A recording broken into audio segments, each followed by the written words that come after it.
it's on live stream. Hi everybody. We should actually be live now. I hope. Hello. Um, Hello. I've got Mags here again. I'm going to turn the wheel off because we're not actually going to be doing the wheel tonight. We don't need to do it because we're doing the last five locations that we didn't manage to finish over the weekend. Yeah, Uh, we did go on a bit, didn't we? yeah, Roswell took up a bit of time, so rather than do the wheel, because there's only five locations, so it's pointless spinning them and everything.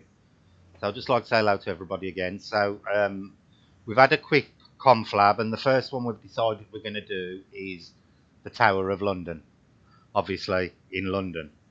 Do you want to start off with Tower of London, Um, Mags? yeah, absolutely amazing place. And when I was reading about it, you can literally it's one of those places that's you just like read about, but you can it's kind of tactile at the same time. You can kind of touch it and feel it, even though you're reading about it, the history of it. Do you understand what I mean? Yeah. So full of history.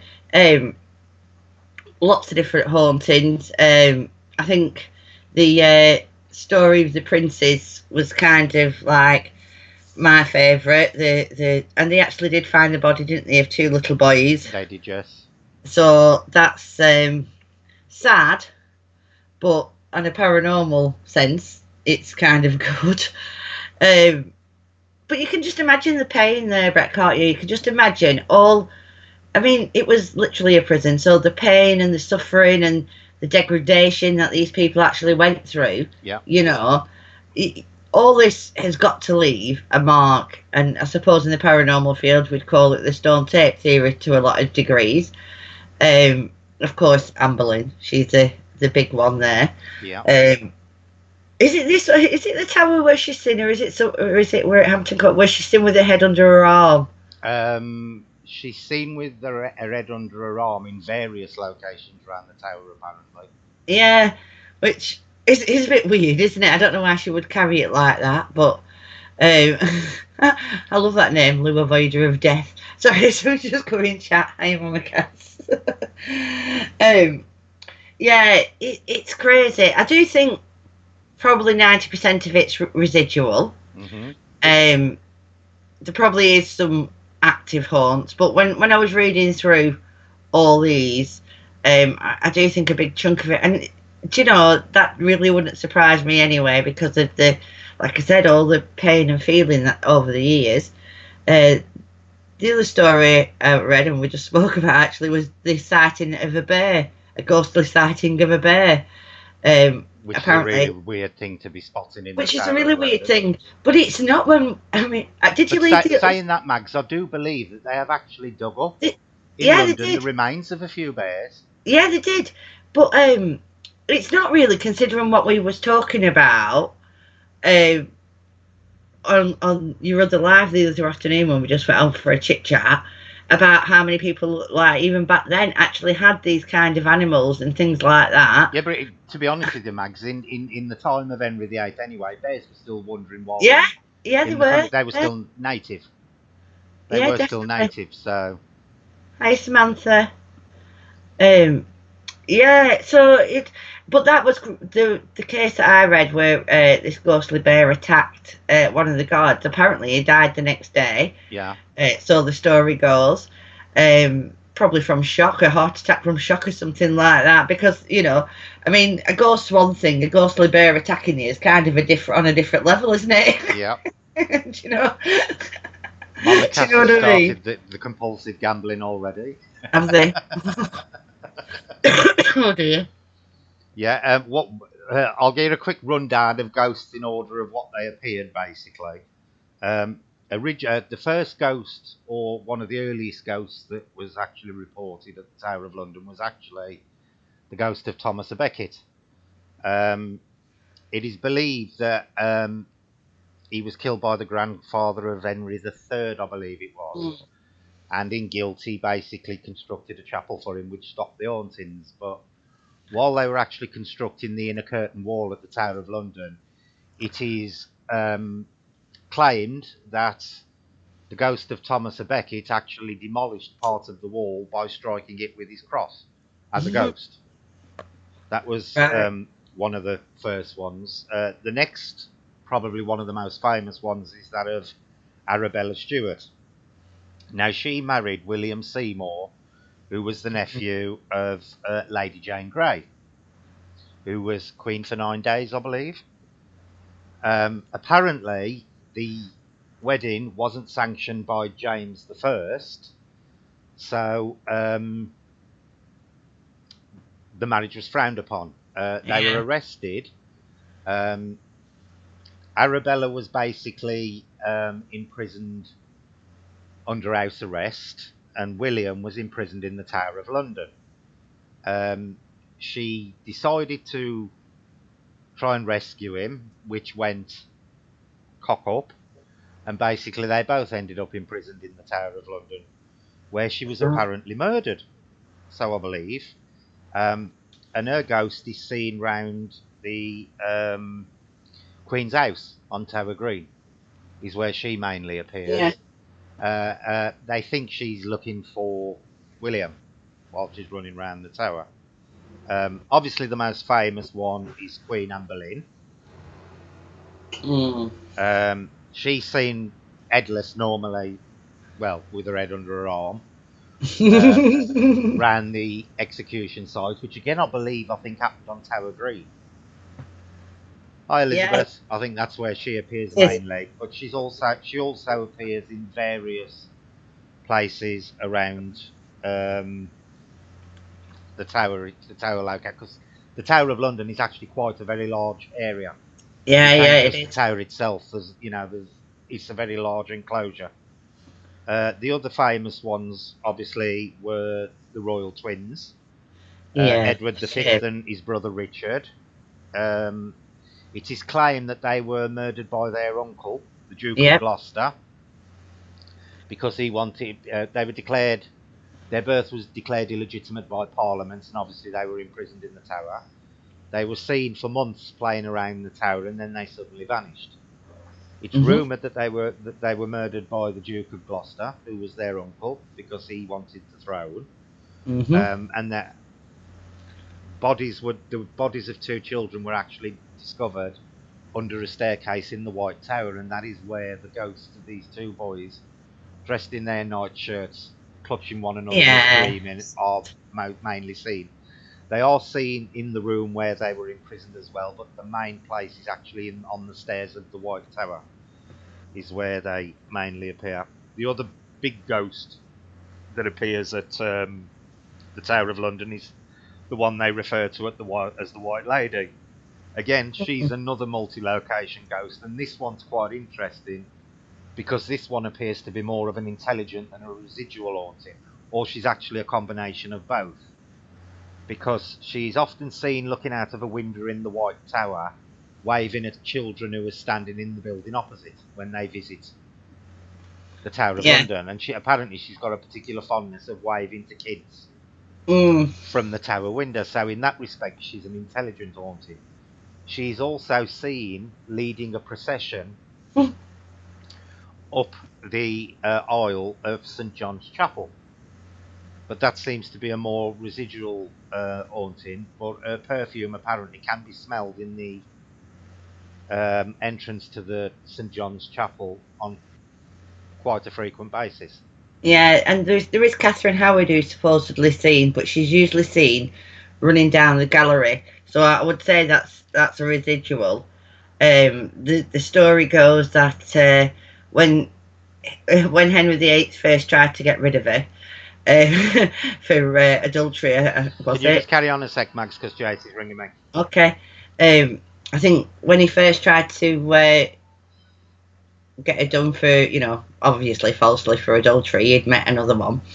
He sent the guards to get her, and when she was trying to ask the guards what she supposedly had done, why were they taking her to the tower, and all this, she broke free from the guards and ran towards the chapel where Henry was in, and was banging on the door apparently to be let in to speak to plead a case. Obviously they scooped her back up and off to the tower she went. So that's another one there. But to me, that does sound very residual. Yeah, the majority of the Tower of London ghosts are residual, but there are ones where what do you call them, the beef eaters, Oh who yeah, guard the tower. There has yeah, been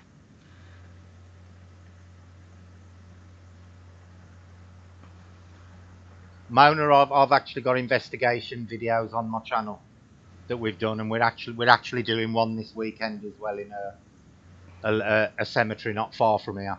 So there'll be another one up in time for Halloween. Mama said I've heard about her. I think she's talking about the lady in white, yes, but they yeah, don't know who she is. Do they know? Apparently, they haven't got a clue who she is.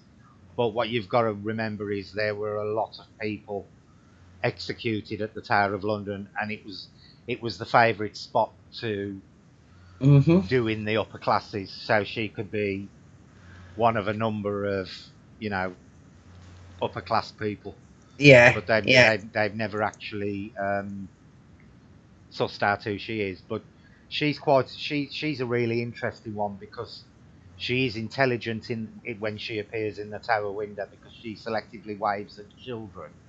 yeah, She doesn't tend to do it to adults, but the appearance of her in St John's Chapel, she tends to be a residual where she's just seen leading a procession up the aisle, and yeah, obviously her perfume can be smelt there. Uh, a lot of the tower is restricted off, but you can still visit it, Chris. You can still actually go in and visit it, and I believe you can still visit the crown jewels and stuff. mhm, But there are certain areas of it. There's also the famous sighting that was recorded not so long back with the doors flying open. Can you remember that one, Max? yes, And yeah, definitely. they are actually attributing that to Anne Boleyn. They're saying that Yeah. that's the ghost of Anne Boleyn, but whether it is or not, that's anybody's guess. Because although you can see the figure, Look more like a man to me. you can't really make out any details on it. So Yeah, it no looked idea more regarding that male one. to me that than female. Yeah, but the nice thing about the Tower of London is it is a mixture of both intelligent and residual hauntings. Yeah, yeah, And which and even like the general public, a lot of the times the general public have actually witnessed things there. yeah, but where you've got anything that could, I don't know, I'm going to say, I'm going to be overly dramatic here and say stay in the land, if you will. Yeah. You're going to have residual, I think. Mhm. You know, I know that sounds very dramatic of me, but you Yeah. know what I mean. But yeah, it is an interesting place. I've been to London a few times. Oddly enough, never visited the Tower of London. So next time I'm down there, I might make the effort. I know it's quite expensive to go in, but it might be It, worthwhile I going in haven't just for a been peek. in the tower. I've been past it, but I've never been Yeah, in. I've been past it, and but I've never actually visited it. Yeah, it's near the bridge that gets the London Bridge. There's a few bridges along the Thames that actually look similar to London Bridge, and people do mistake them for London Bridge. They do. That always makes me laugh when they sold the Tower Bridge to the Americans, and the Americans thought they were getting London Bridge, Oh and yeah, yeah, they got Tower Bridge yeah, in 1800s, wasn't it? yeah. But Yep. it has got one of the most famous bridges near it in London, obviously. But yeah, people do things like that. Same with somebody sold the Eiffel Tower at one point. Yeah. But yeah, that's pretty much what's going on or what has gone on at the Tower of London. Mhm. Um, so we can move on to the next one if you want to, Mags. Yeah. What we're doing? Do you want to do Waverley Hills next? Um. Yeah, we can do. See, I like these old places, like that have been, some kind of sanatorium or asylum or things like that. Yeah, hang on. Can I just interrupt you? If anybody wants to put their comments or opinions in the chat regarding any of these, feel free to. Because we do respond to them. We don't just rattle off information and ignore you. Not always. Again, I do think it's another place where I've got to be honest, I don't know much about the hauntings there. Yeah. Just a few. Like they've heard children singing nursery rhymes. It was a tuberculosis hospital, wasn't it? Yeah. Well, I believe it was constructed it was finished construction in 90, 1926, yeah, and it yeah. closed down in the 60s, I believe. But it And was and basically a tuberculosis hospital for TB sufferers. yeah, there's been a couple of nurses who've died there. One apparently committed suicide, Yeah. plunged from a Actually, I window. think there's two nurses actually died there. I think Yeah, I think one there was jumped one, out of a one in the window and one hung 20s. themselves. Yeah, well, I think there was one who was found dead in a room, yeah, by hanging, and another jumped out or off the roof or something Yeah. onto the patio. There was one that I found quite interesting, and it's another like lady in white kind of scenario going on, and she's seen a lot at the front door and seems to be more interactive Yeah. than a lot of them there, which I found quite interesting because when I was reading through the different homes, because they have a lot of shadows. Yeah. Is it Apparently, a guard as well? shadow people are one of the main Yeah, phenomena yeah, that occur at Waverley Hills. yeah. We're at a guard who saw apparently like just a floating head. Yep. That's got to They've be. had all sorts of disembodied body parts at Waverley Hills.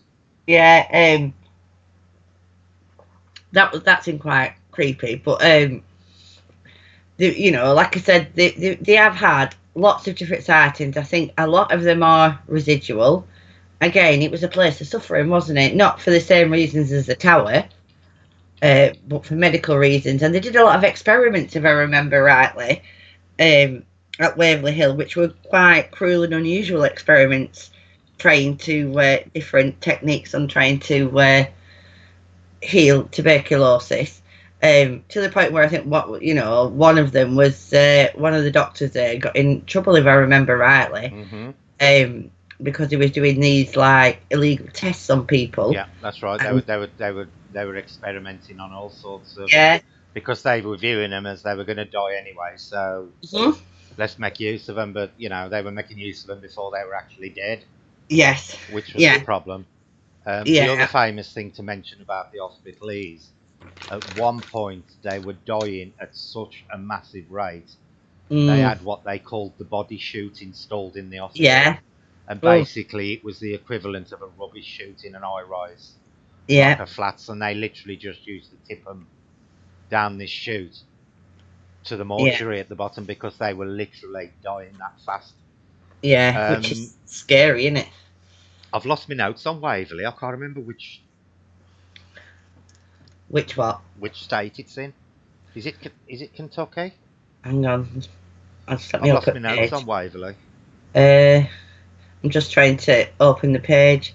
I know they finished construction on the last We have building in Louise. 1996. Yeah, Louiseville, Louisiana, Louisville, Kentucky. Kentucky. Yeah, Yeah, I just had to open me yeah. I thought it was page where I'd Kentucky. got things that I But hadn't opened it because I was see, remembering it's it. one of But these places that, although it's become very famous lately, it's one of them places where I do believe that genuine phenomena go on. yeah, was it there that where they had Most Haunted? But did they not do there? And they had the ball moving. I don't know whether they've ever done Waverley Hills or not. I can't remember. I know they did one of the places like this in America. Just let me go back onto me. But I know at one point they were having like 100, 200 deaths a day, and they would literally dumping them down the body chute. Yeah. Hi, Terry. It is a scary. Hi, Terry. It is a scary, scary place. I mean, I think there's probably a mixture of both in there. Again, residual but I do again with the.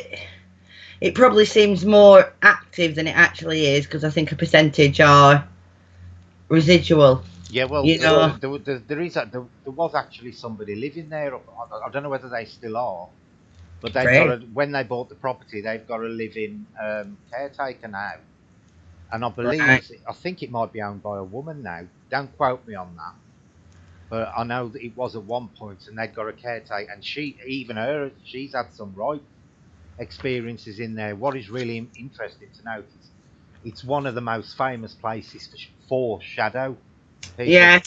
especially for the shadow people. Mm. They do get a lot of shadow people appearing in the corridors and stuff. There's also one that was actually appearing in the room where the caretaker was spending most of his time, and that one used to throw things and stuff. So, So shadow people for another time, or are we addressing them now? you can address them now if you want to, because they're part of they're part of Waverley. Waverley is probably one of the main reasons that shadow people have gained such It is, popularity. yeah. Yeah, when I was looking at it, I know it's a while ago, looking back, I mean, I've heard all sorts of explanations for shadow people. Um, Dimensional beings, demons, aliens. I mean, you've had every moniker attached to a shadow person. Me, I just think they're a normal ghost, got to be honest. I just think that's how they've chose to present themselves. I think that's how. I mean, I've seen shadow people in my house. I don't feel negative in my house. I don't feel horrible or anything like that, and I've seen them.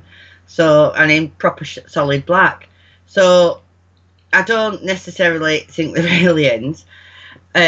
Dimensional beings, I don't know, because I don't know that, whether that's a thing or whether it isn't, but, um, that's kind of a cool explanation. But I really just think the normal ghost, to be honest with you, Yeah. and that's how they chose to present themselves. The thing is, I'm a believer that the spirits they're an energy based Mm, phenomena, yeah, me and I too. think that if they want to appear to you as a 5-year-old girl, they can choose to. If they want to appear Yeah. to you as a 90-year-old man, they can choose to. Hmm. I think it's all down to what perception they want to give you.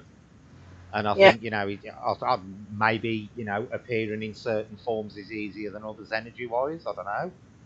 And, maybe being a shadow, just forming as a shadow probably takes a lot less energy than Yeah. filling in the details like a painting, so to speak.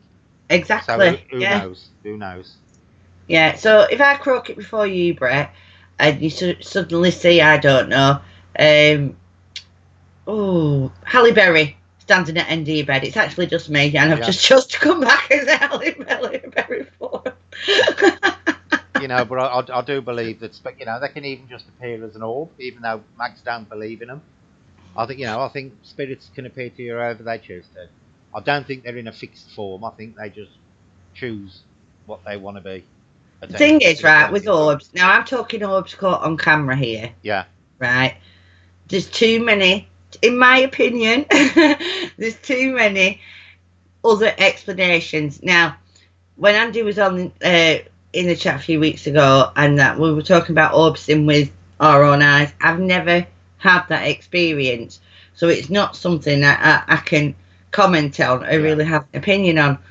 I just believe when people catch orbs on cameras, there is usually 99.9% of them a reason for it. yeah. But I've never had the experience where I've seen them with my own eyes. So that side of the orb phenomena, I can't really have an opinion on because I've Yeah. never had it. So, Thing is, it's like anything else. You either believe in something or you don't. Um, See, when I was married, we used to live in an house that we had some. We used to see somebody go into my son's room when he used to stay with us, and he used to mm, walk across. And funny enough, on the landing, like we get it here. But my son used to talk about it, saying that he'd seen it as well. But my wife one night said she saw what she describes Mags as three little UFOs spinning yeah, round our light. I never saw them. I was fast asleep, and why she never woke me up, I do not know. But she told me the next morning that she'd seen three little light. Well, she described them as three little UFOs that were chasing each other around the light in the bedroom. You know, right. so she's a believer in orbs. I personally have never seen one. Um, but I do believe that they could be as a result of spirit manifestation. A lot of Yeah, these you see on cameras I don't risk to knock anybody's videos, but 9 times out of 10 they're in dusty old deserted houses or asylums or closed down hospitals. They're in dusty environments. Yeah. And Yeah. 90% of the time, it's just a little bit of dust, or even in the cleanest of houses, you'll get dust. You'll get, if you got cats or dogs, you can get all sorts of things floating around in the air. Yeah. If it's something that appears and it's the size of a tennis ball, fair enough. But if it's something that's a tiny little thing that's dust size, I do think that they are dust Yeah. and general debris in the air. If they're appearing, like I say, the size of a tennis ball or a football, then that's a different matter. But I mean, it's not just that; it's moisture in the air. You can pick. You're yeah, taking a picture. there's It's just so moisture in many the other air that can explanations appear there can as. be. I do believe in orbs, but I do think the majority of ones that people put on YouTube and claim to be orbs Yeah. have a very natural explanation. Shutter speed on cameras can Yeah. cause as well. It's just so many different things that can actually, attribute to a ghost being caught on a camera or Yeah. on video. It's crazy. Yep, totally agree with you. Right. Next we can do. We've got a choice, Mags. You can either have Pendle Hill or Gettysburg if you're saving the other one till last. We'll do Gettysburg. Sorry. Gettysburg. See, I love Gettysburg. Gettysburg is the one place, if I ever get a chance to go back to the States again, and I've been 4 times, but always to Florida, I would Yeah. love to go and visit Gettysburg, because Gettysburg has got a massive, massive area of hauntings. Mm-hmm.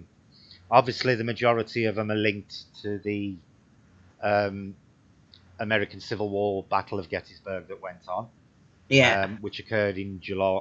Well, it went on for 3 days, but it started on the 1st of July in 1863, and I believe it finished on the 3rd of July. It actually raged for 3 days. A lot of people are under the impression that the ghosts are only on the battlefield itself, which in one way is true, but what a lot of people don't realise is the Battle of Gettysburg did not actually just occur in a field.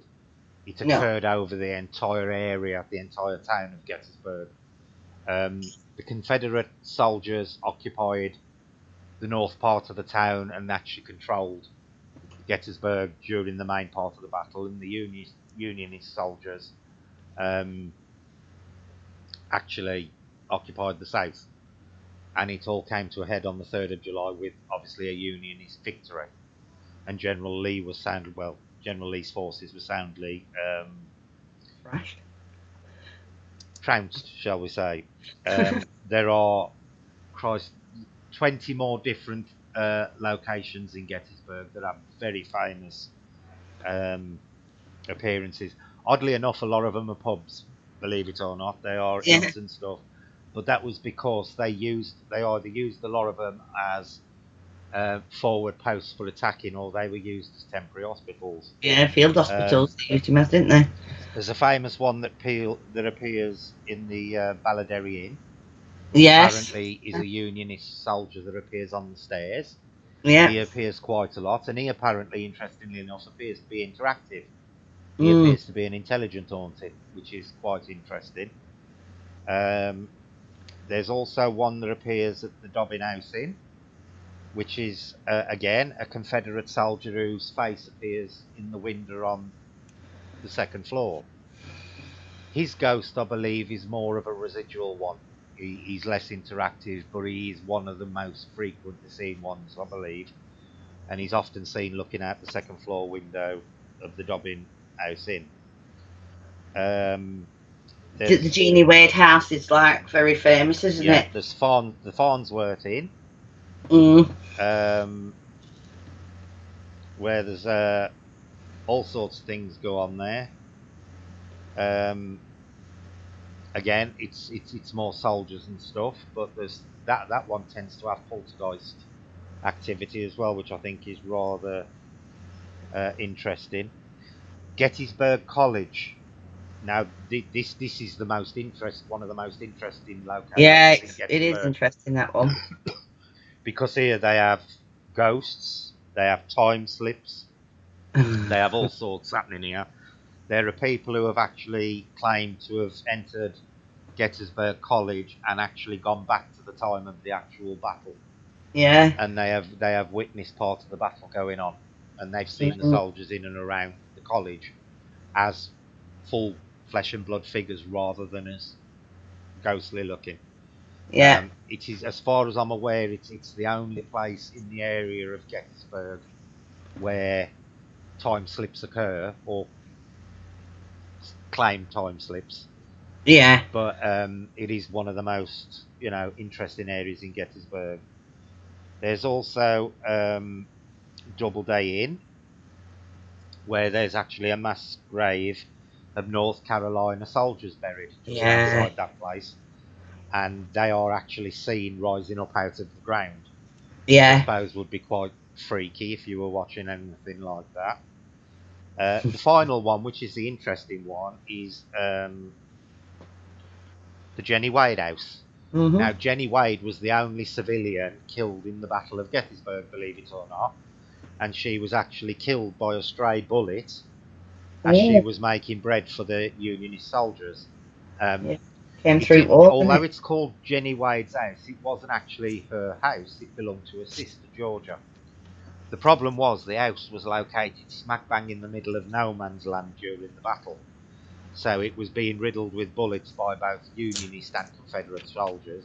Unfortunately, she copped it, and she was actually the only civilian to die during the Battle of Gettysburg. Obviously, there was civilians who died after the battle due to wounds and stuff, but she was the only civilian who actually died during the battle. And her ghost is seen both in the house and wandering around the garden outside. But I believe she's also seen still baking the bread at some points as well. Right, is there any Yeah. more points on Gettysburg you know about, Max? Um, there's and I don't know how to pronounce this, but Satch Covered Bridge. That's supposed to be one of the most haunted places in Gettysburg. That's where the famous Pickett's charge.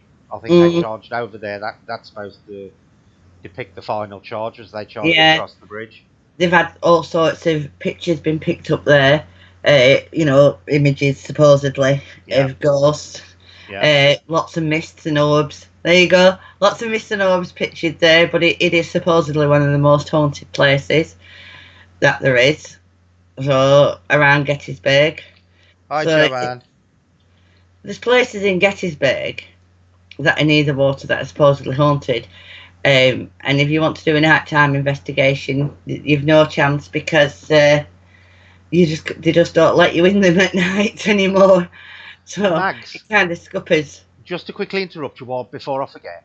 You know when we did the big cats discussion the other day, Oh yeah, can you remember who it was who said they saw the puma or the lynx on Cannock Chase? Because I cut I that thought it was hour either off the front, I Joanne. can't go back to the chat and see. I think it was either Joanne or Mama Cass. Was it not? I don't know whether it was Joanne B or Joanne Brown. I think it was Joanne Because Brown. whichever one it is, I want to ask them a favour. Joanne, was it you who saw the cat on Cannock Chase, or was it Joanne B?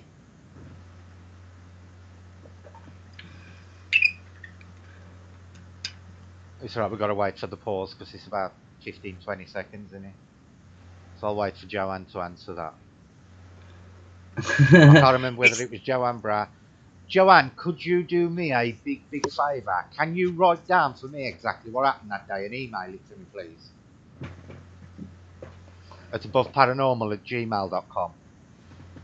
Would you do that for me as a big favour? Just write me an account of it, please.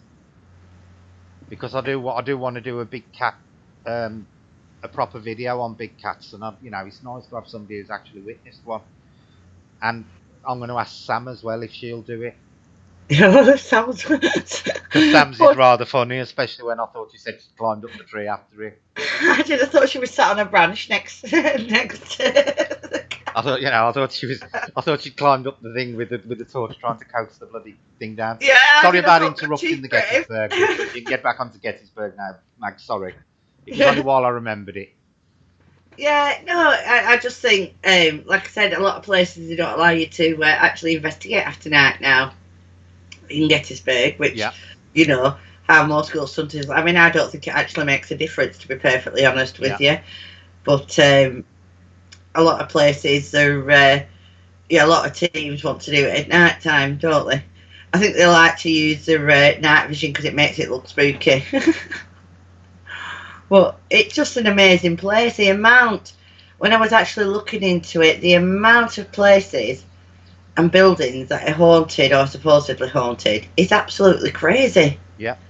Absolutely It's crazy. probably one of the largest location, if not the largest location in the world for hauntings, because Yeah, they are spread over literally over the entire town and surrounding area. yeah.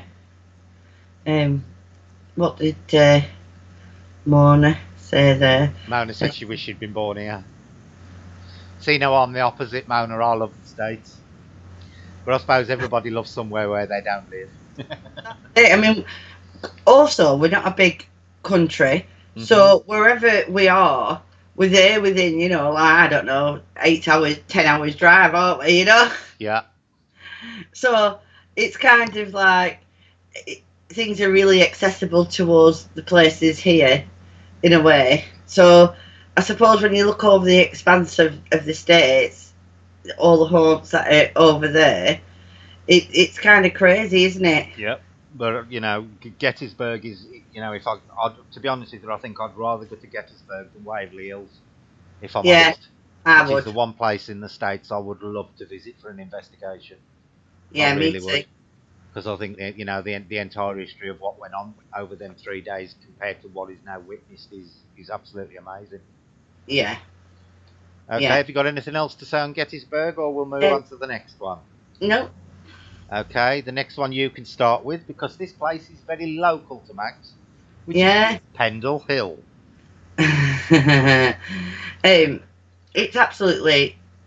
When you go to Pendle Hill, right, you don't feel weird, you don't feel crazy. There Right, is do you want no. to give them the history first of why Pendle Hill was Okay, on I will do. Just let me sit up because I've a actually got notes on reputation, this. shall we say?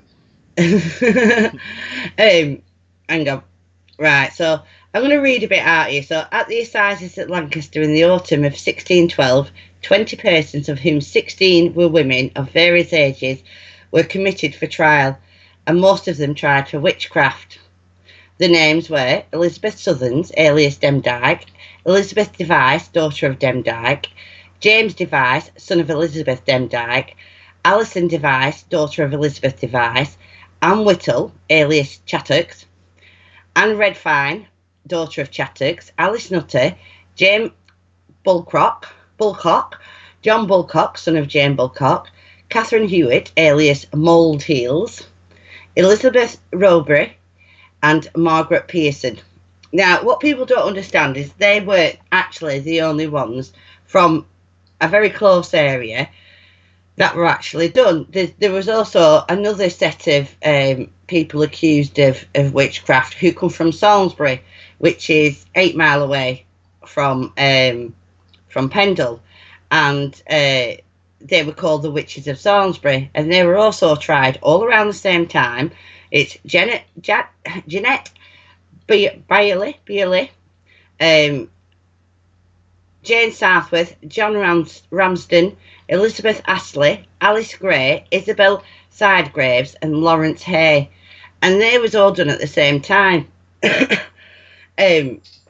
Now, when I was actually looking into this, and Southworth is quite a common name commonly known name in Salisbury because have you heard of Salisbury Hall?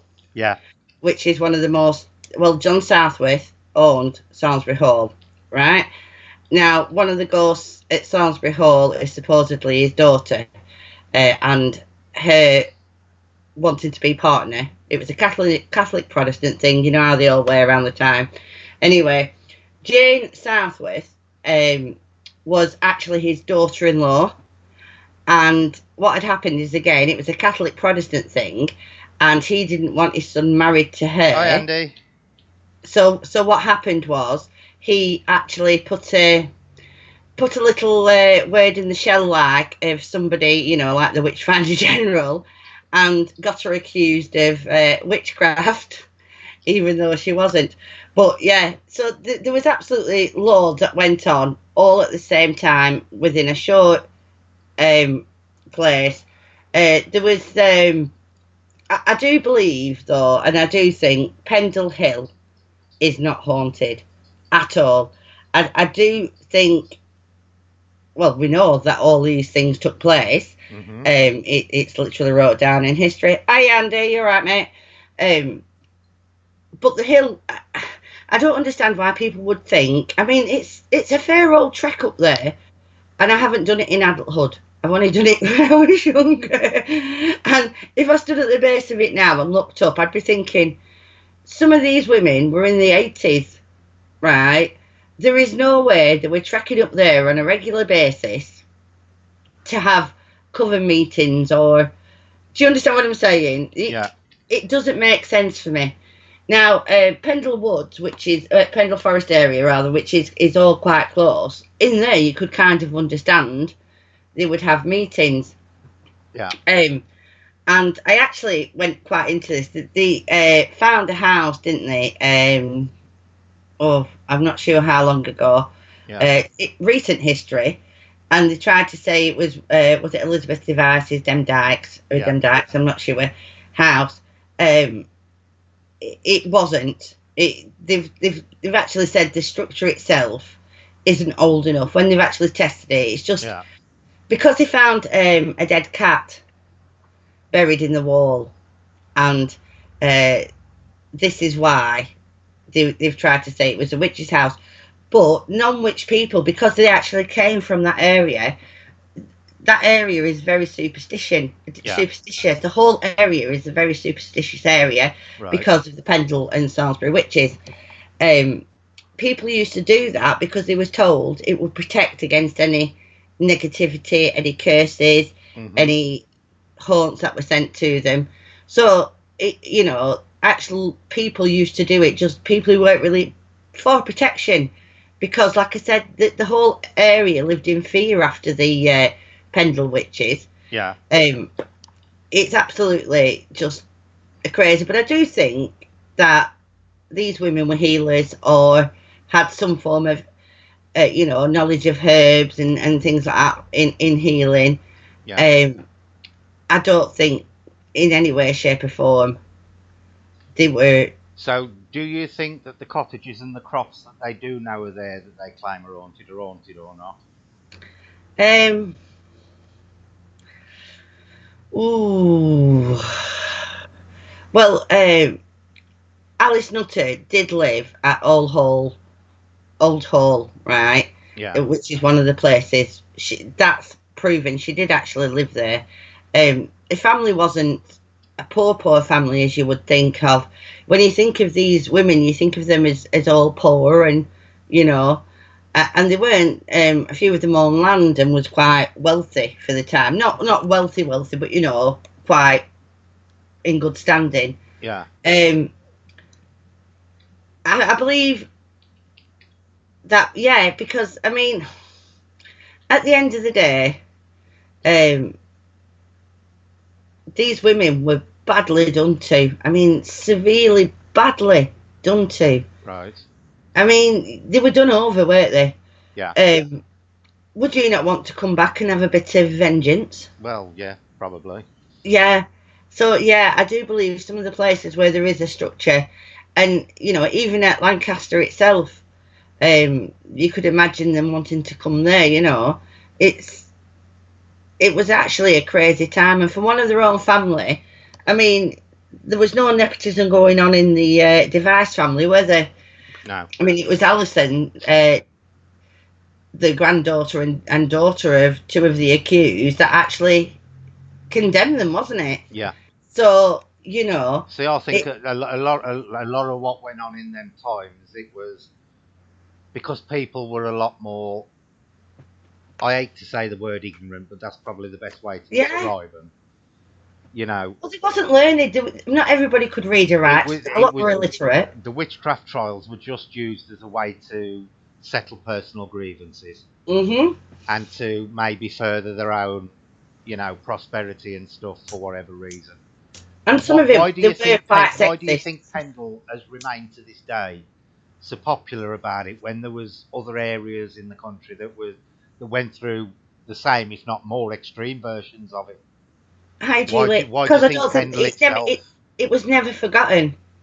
There's one thing about people in Lancashire that we don't let anything lie. Let's put it like that. We really know how to hold a grudge in this part of the country, and nothing goes forgotten ever.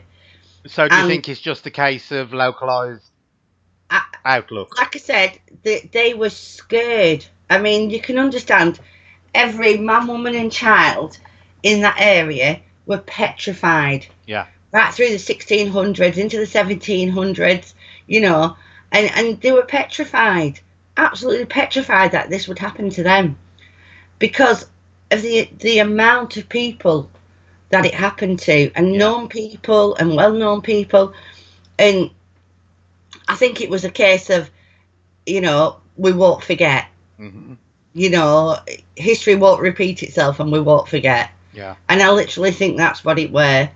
Um, that's not to say that this tragedy wasn't a stain upon the land, because it probably has been in some way, shape, or form, Hmm. but maybe not in the way where it's ghost and haunting. Maybe just in the sadness of the event. You And know, is Pendle just known for the witches, or is it known for anything else going on there? oosh, I think mainly it's the witches. They have the well, don't they? As well, there's a well in the area, but I don't really know much about that. That's Right. supposed to have, and there's also a house down there where a servant is supposedly um, been killed because she was having a bit of father with the lord of the house, if you will, the Right. master of the house, and his wife wasn't overly impressed, and the next minute she's gone. Hang on a minute. Andy's saying there's boggart history. Mm. I haven't looked into that, Andy, but yeah, boggarts are quite a common thing in Lancashire. I was looking, I think I've mentioned that to Andy before, but I haven't really looked into that because we were doing this, but I Right. haven't. But Lancashire is actually known for boggarts. I've noticed that when I was looking at face stuff, it is quite a common thing. If you actually just type Lancashire and boggart into Google, there is quite a few things on there. Right. So yeah, I've just messaged Andy to see if he wants to pop on and tell us about the boggarting history of it. Because I've got to be honest, I've got no idea about the boggart industry yeah, history. No idea at all. yeah. It's a very superstitious area, Mama Cass. It is superstitious round here, but I think the whole of us. I mean, if we tried to put a pair of shoes on the table when we were kids, like we'd get battered. We'd get knocked Yeah. across the room. Don't put your shoes on the table, bang. You're like, what? Don't crush your knives and forks. Don't do. I think our whole area is very superstitious, Right. which is like, and I think maybe it does stem from them kind of times where such devastation happened, Yeah. and so many superstitions around here. It's crazy. It is crazy. I can remember getting knocked across the room jokingly when I was a child, because, when like the draft catches the door and it opens. And I said one day, just jokingly, like, speaking to a ghost or a spirit, but just jokingly saying, well, you could shut it up way out. My mum knocked me across the room saying, "Are you tempting fate?" I was like, whoa. Yeah.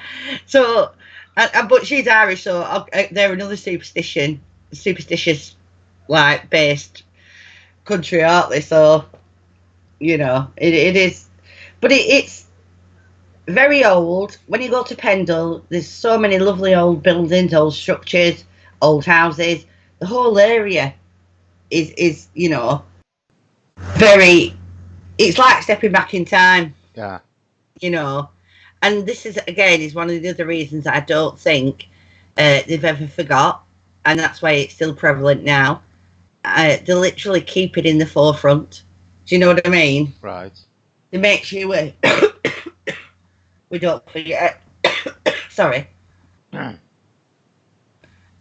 beautiful place though. Yeah. So I've just sent Andy a call in case he wants to come on. Yeah, Um.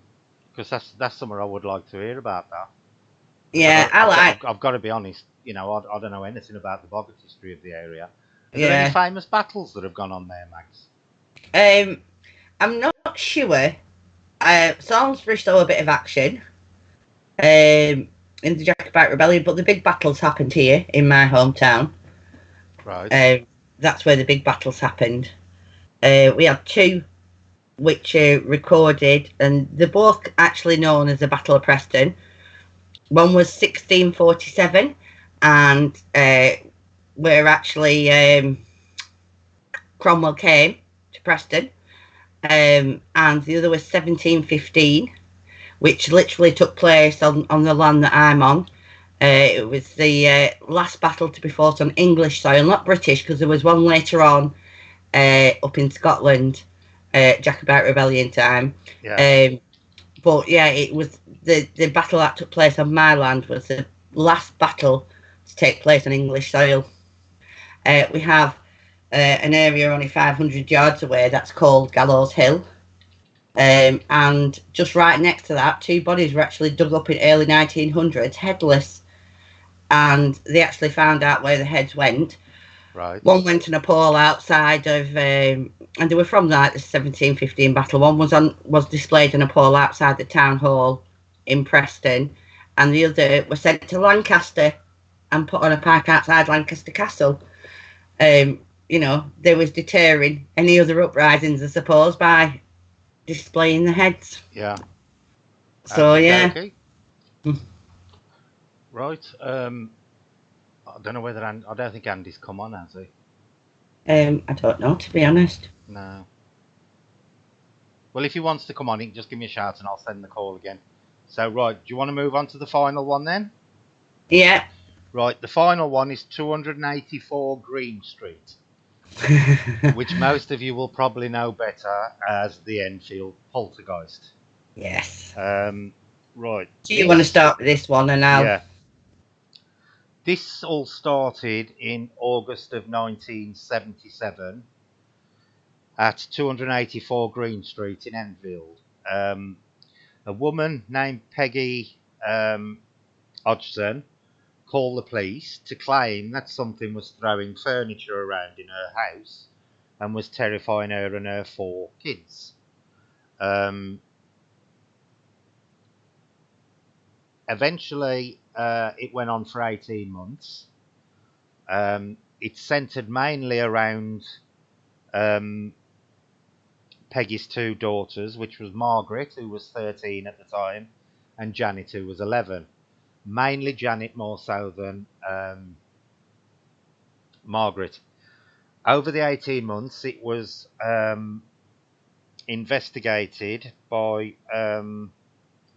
Maurice Gross and Guy Lyon Playfair, which I always think is a funny name. Yeah. Both of them Playfair for an investigator.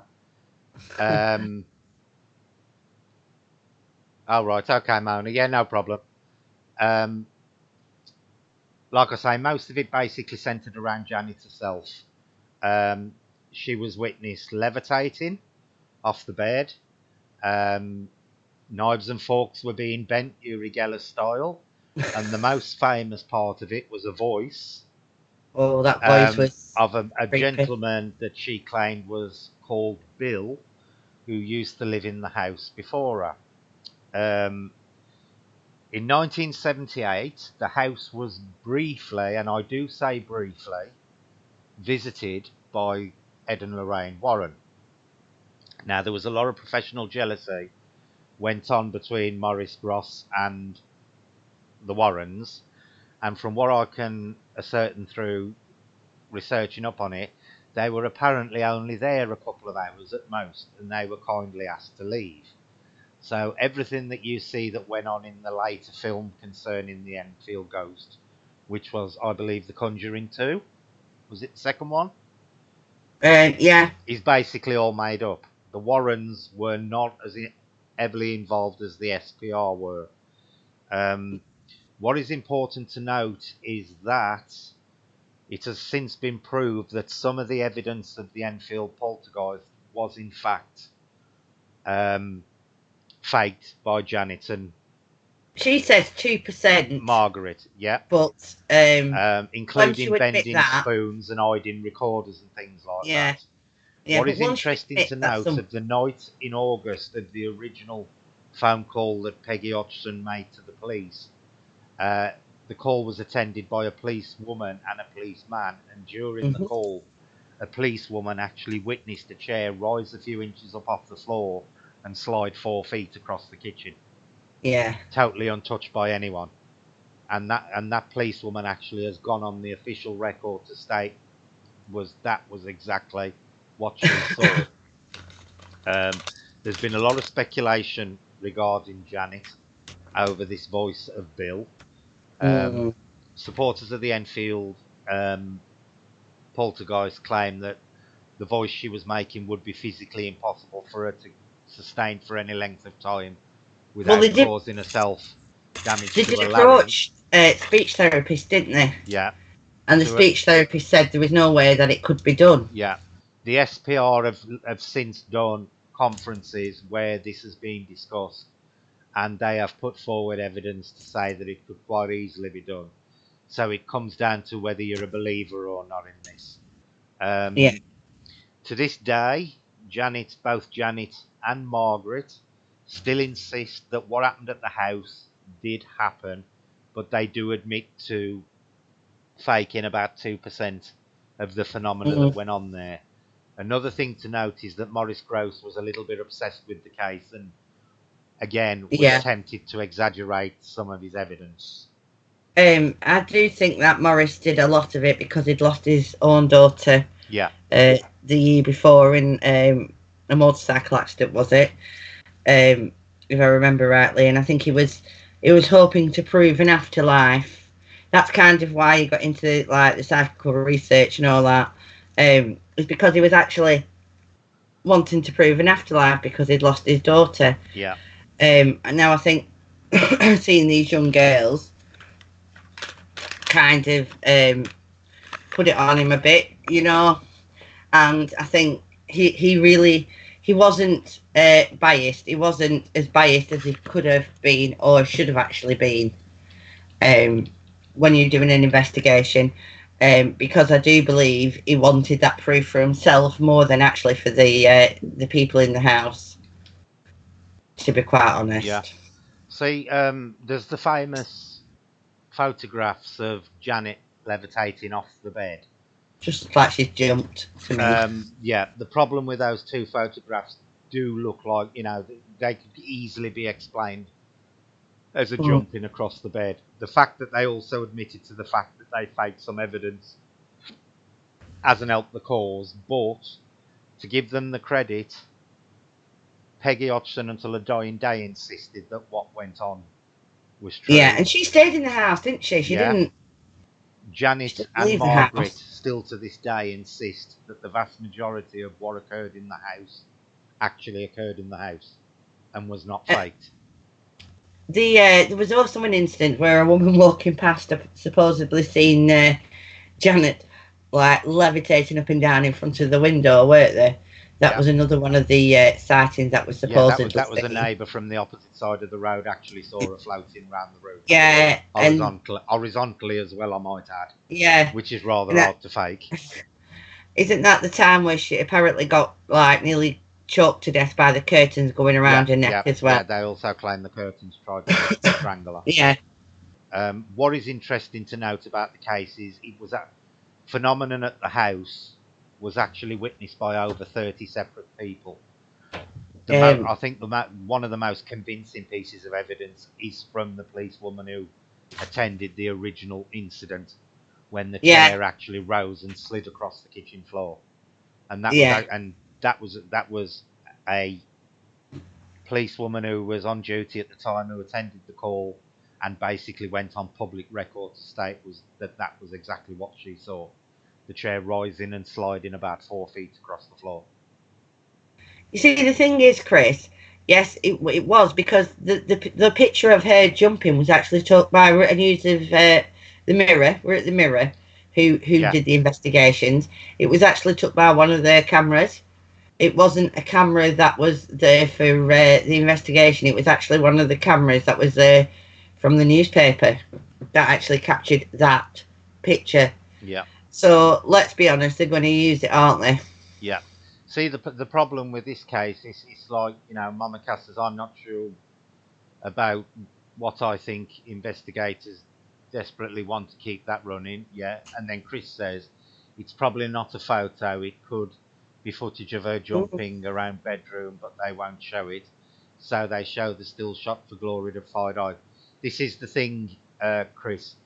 There was both photographic and video evidence taken at the house. So what you claim could quite easily be true. Personally, for me, I do think they look a bit dubious in terms of levitation, but there is Yeah, an actual independent witness from across the road who witnessed the levitation from a bedroom window where Janet was actually levitating horizontally. And I think yeah. that may have been a genuine case of levitation. The photos of the bed thing, I do personally think they are them jumping around on the beds. But that's just my personal opinion. Yeah, yeah. There was lots of different tests done. I mean, she was actually put in hospital, wasn't she, Janet, for Yeah, 6 weeks or something? yeah, they did all sorts of tests and things on her because they thought she was epileptic and all sorts of things they tested her for. Yeah, They also did tests where they tried to stop her from producing the voice, yeah. faking the No voice. water, didn't they? They gave Yeah, her which water to apparently she drink in the passed. voice. Apparently she passed these tests. But then Hmm. again, we've only got Morris Grossman's testimony for these things, and I do feel that Morris was a little bit overly invested in proving it I rather do. than investigating it, objectively. It's kind of a mass hysteria sort of thing. I think the other guy went along for the ride because the other investigator, because he got caught up in it too, because Morris was so caught up in it. I do remember reading like when they was doing testing her and everything. I've never heard of this chair, and to be quite honest with you, I can't, and I still haven't actually looked into it. She was strapped into a blundell, I think it was, couch, Hmm. and it's supposed to detect any anomalies. And apparently, when she was having episodes, shall we say, Yeah, uh, her weight increased, like she was being, some yeah, kind of thing was actually inside her, and uh, about a kilogram, I think it was, or something like that. yeah. So, and then it had returned to normal. So, and they couldn't find a reason for that. Um, I mean, And another creepy aspect I find of the case is the gentleman who she claimed was speaking through her bill yeah, had actually died in a chair in an armchair in the living room, and they still yeah, had the armchair that he died in the living room, even though he wasn't connected to the family. It was there when mm, they moved in, and they kept it and still yeah. used it as a piece of furniture in the living room, even though What they was knew the it? bloke had died in it. Was it his son or his grandson came forward and said that the voice sounded like his granddad's or his dad's, whoever it was. I can't remember whether it was his dad or his granddad, but one of that Bill's family members did come forward and said the voice did sound like their relative. Yeah, So, yeah, yeah, they did. But I do find it a little bit eerie that they kept a chair in the an armchair in the living room of mm. a previous tenant who they'd known had died in it. I just Well, do, we're kind of going back to Amityville there, aren't yeah, we? I do find that a little creepy. Yeah, the thing is, I ain't got my camera set up properly at the moment, Mona. I'm in the process of about to move, but when I move, I'm gonna have it all. I'm gonna have one of the rooms set up properly, so then I'll have it all done properly. But believe me, you ain't gonna understand this accent any better with my mouth moving. Yeah, that is a valid point, Mama. That used to happen back then. Too poor to replace furniture. Mm.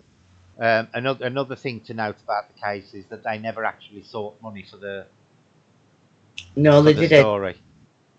Yeah, they didn't call in the newspaper. They didn't. And wasn't one of the neighbours paid by other newspapers to lie Yep, and say that all this was being made up and everything just to discredit them? yep, yep.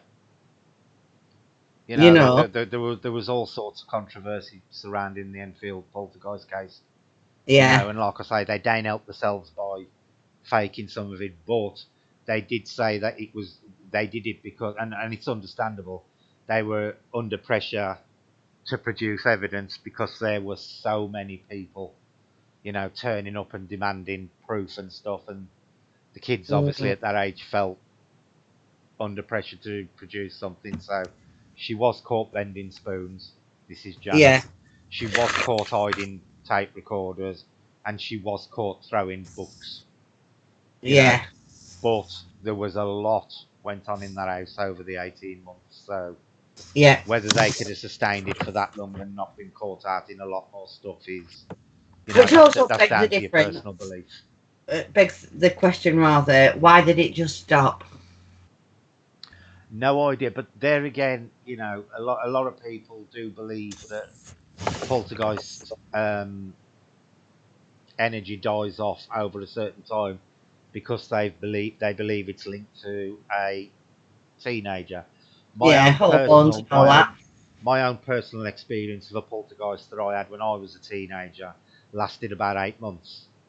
What Right. is interesting to note about the Enfield poltergeist is it went on for 18 months, which in itself is an unusual amount of time.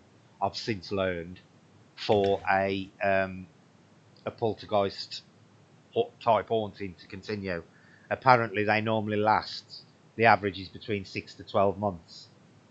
So, you know, it went on for 6 months longer than your average poltergeist haunting would expect to last. So that in itself is an interesting fact. Do you think the reason it was went on as long as it did was because the energy never went down because they were always investigating it, they were always at the house. It was more than one child involved, shall we say, Well, to a degree. the thing is, Mags, I think it could be a number of things. I think one, it could be the fact that the amount of stuff that was going on in there in the house. I also think the fact is because it was centered around Janet and Margaret. Janet was 13, Margaret was 11, so you'd got a longer span where there was energy there for it to use. There was two Yeah, girls instead of the one. And as the yeah. one was probably coming out of it, the younger one was coming into it, sort of thing. Hmm. So that could easily explain for it being twice as long as your normal, you know, Yeah, but poltergeist haunted. yeah, definitely. Yeah. Crazy though, isn't it? It is crazy the amount of time it went on. And I don't know. I'm not. I think something was there initially. Do I believe everything that they claim? No, but I do think something was going on, and I think it was kept alive for Morris's benefit. To be honest with you. Yeah, I do believe Morris himself was a little bit too quick to put things down to Hmm. the paranormal because Yeah, of what happened with his daughter, and he was looking for his own truth, and I think he was certainly too wasn't quick to skeptical accept. enough, was Yeah. he? Chris says, regardless, sometimes the stories that get said do get us questioning and thinking. Exactly, Chris. Hmm. Especially nowadays with things like YouTube and Facebook and stuff. If you tell a story and enough people read it and believe it, you can create anything nowadays. Absolutely anything. Yeah, Gillian said you would have social services on your back these days. Exactly, Gillian, you would. he really would. You know, but He it is really would. interesting to note that they were a very, very poor family, but they have never ever tried to cash in on it, No. which I think is very, you know, says a lot for the integrity of it. Hmm. You know, I do believe something went on there. I don't believe as much as what they claim went on there Yeah, me actually too. did. Me too. You know, I think it may have gone on for probably 6 to 12 months. I think towards the end it was Morris clutching at straws. Hi Lee. Hi, Lee. You all right? How did you do in your test, Lee? How did you go on? He had his test for it last Friday. Yeah, He had I think he said he was falling asleep towards the end. yeah, I think he sat the test. Like it was like thinking, but it were it last Friday. He sat the test. I'm not sure. Will the so-called haunted houses go ching ching? They certainly do, Yeah, Gillian. yeah. Well, Gillian, I live up in Rotherham now, and there are two houses here within 40 minutes drive that I could name. There are Just basically gonna mute my microphone, okay? they are commercial cash cows. Okay, Mags. They are commercial cash cows, and this is the problem. I think a lot of days now people doing paranormal investigation on media platforms are going to certain places not because there may actually be any genuine phenomena occurring. They're going because they know just the mention of the place will pull in the viewers. Yeah, to be honest with you, Gillian, my opinion on it, and I've always openly admitted it on East Drive.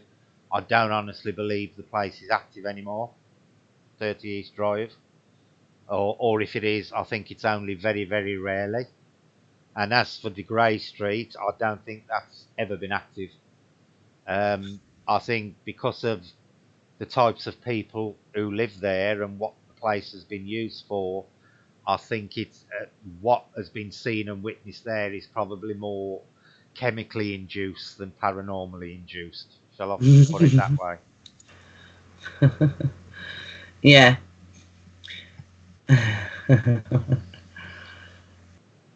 I'm back anyway. Just Rob. Okay, yeah, I totally agree, Gillian. The Grey Street is a total farce.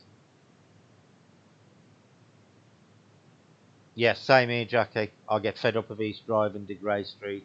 I agree, Brett. There's nothing there. I do believe that the original Pritchard story occurred. Um, I don't think it occurred to the extent that they portrayed in the film When the Lights Went Out, which incidentally, for those who don't know, the guy who actually directed or produced that, I can't remember which one it was, whether he was director or producer, actually bought the house after he did the film. And it's actually him, Bungie, who's kept it going. The fact they keep it in a 1980s state says to me it's more of a psychological occurrence going on there than a paranormal one. They're having to set a stage for things to happen in rather than them actually happening.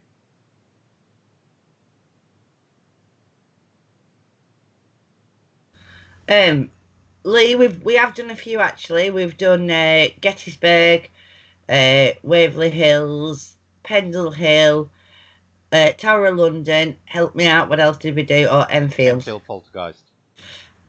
Yeah, this is the last one actually. You came in late, so you need to go and stand in the corner. See, and Andy from Elemental Encounters has approached East Drive from a different point of view. He actually believes it's elemental occurrences in the house rather than spiritual ones. Like I say, I've never been to East Drive, and to be honest with you, I've never really had the inclination to go to East Drive, and it is literally about 40 minutes drive from me. It's quite close, Pontefract. It is a quick drive over there because I've been there a few times for dog shows and stuff. But there you go. Andy says he believes there's a brownie in East Drive, Right, not a okay. ghost. Another interesting thing to note about East Drive, and again, which emphasises my point about how legends and myths start on social media. There was never ever a monk referred to by the Pritchards, the original family that experienced stuff in the house. They never once mentioned a monk in any connection with East Drive. It's only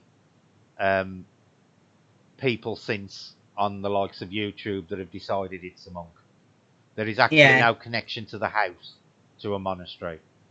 There was. I always wonder that, and I had actually had a look on maps and going back and that, and I could never find anything that would refer to a monastery really that close to them. There was land in the area, not close to the house, but in the area that was actually tended by monks. You know, they farm fields in the area, but it was not in the Yeah. location of East Drive, and it's the same with the so-called gallows. There's no proof that they were anywhere near East Drive either. No.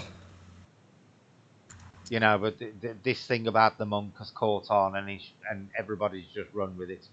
There is absolutely no proof whatsoever that there is a monk at East Drive, and there was no monk ever mentioned in the original case ever.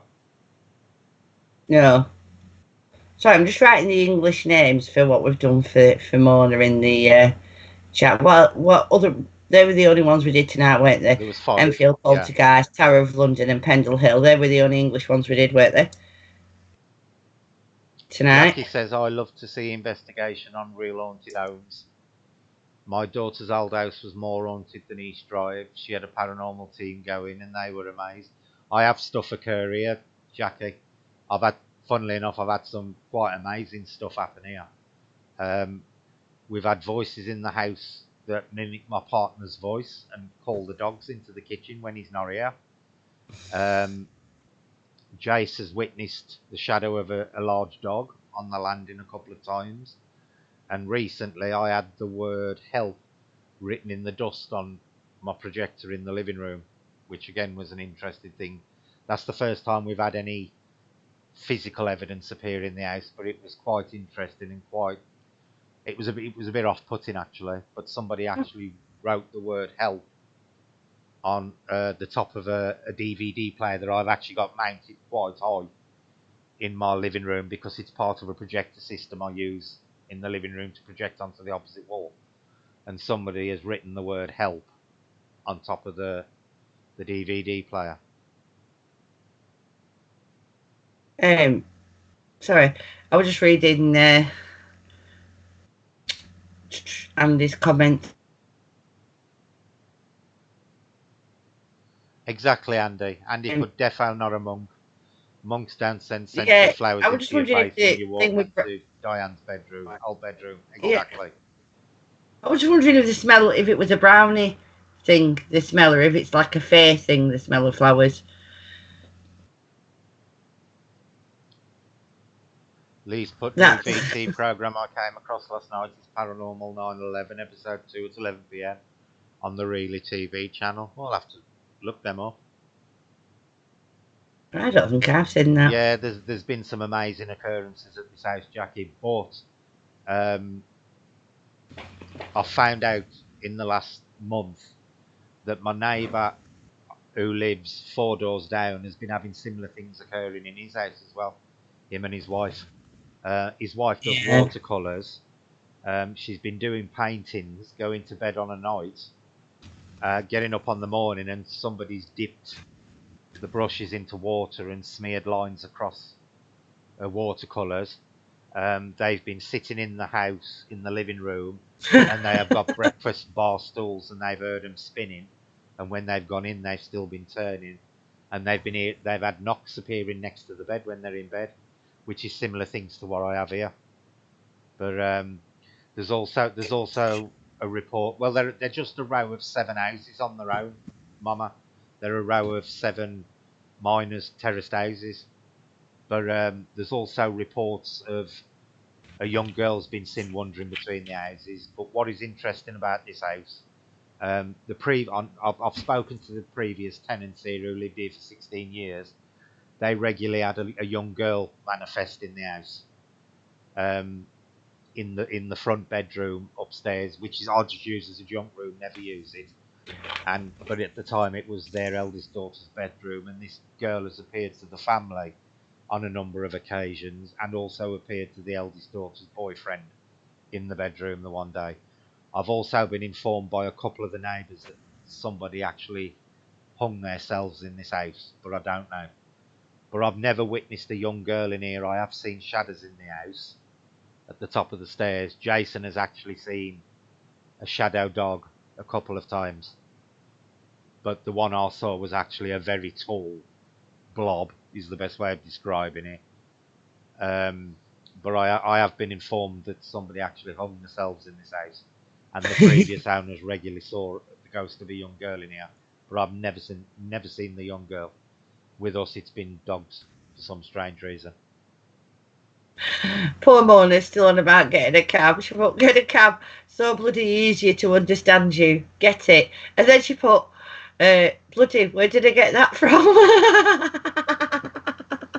I've got my camcorder, Maureen. It just ain't set up at the moment, and I'm basically sitting here in my dressing gown and t-shirt, so I ain't a pretty sight at the moment.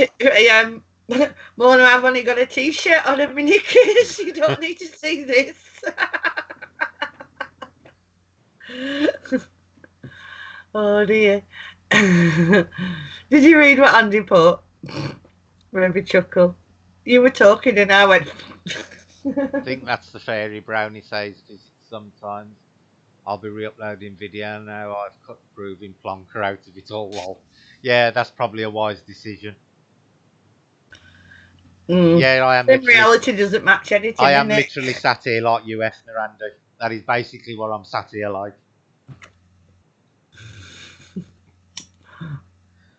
Dear.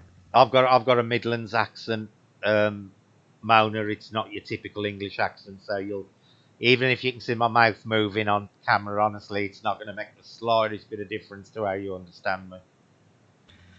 It really isn't. Mind you, I've got a thick Lancashire accent as well, so I don't suppose I'm much easier to understand. Right, we've covered all the 5 locations, so we'll now go into happy hour.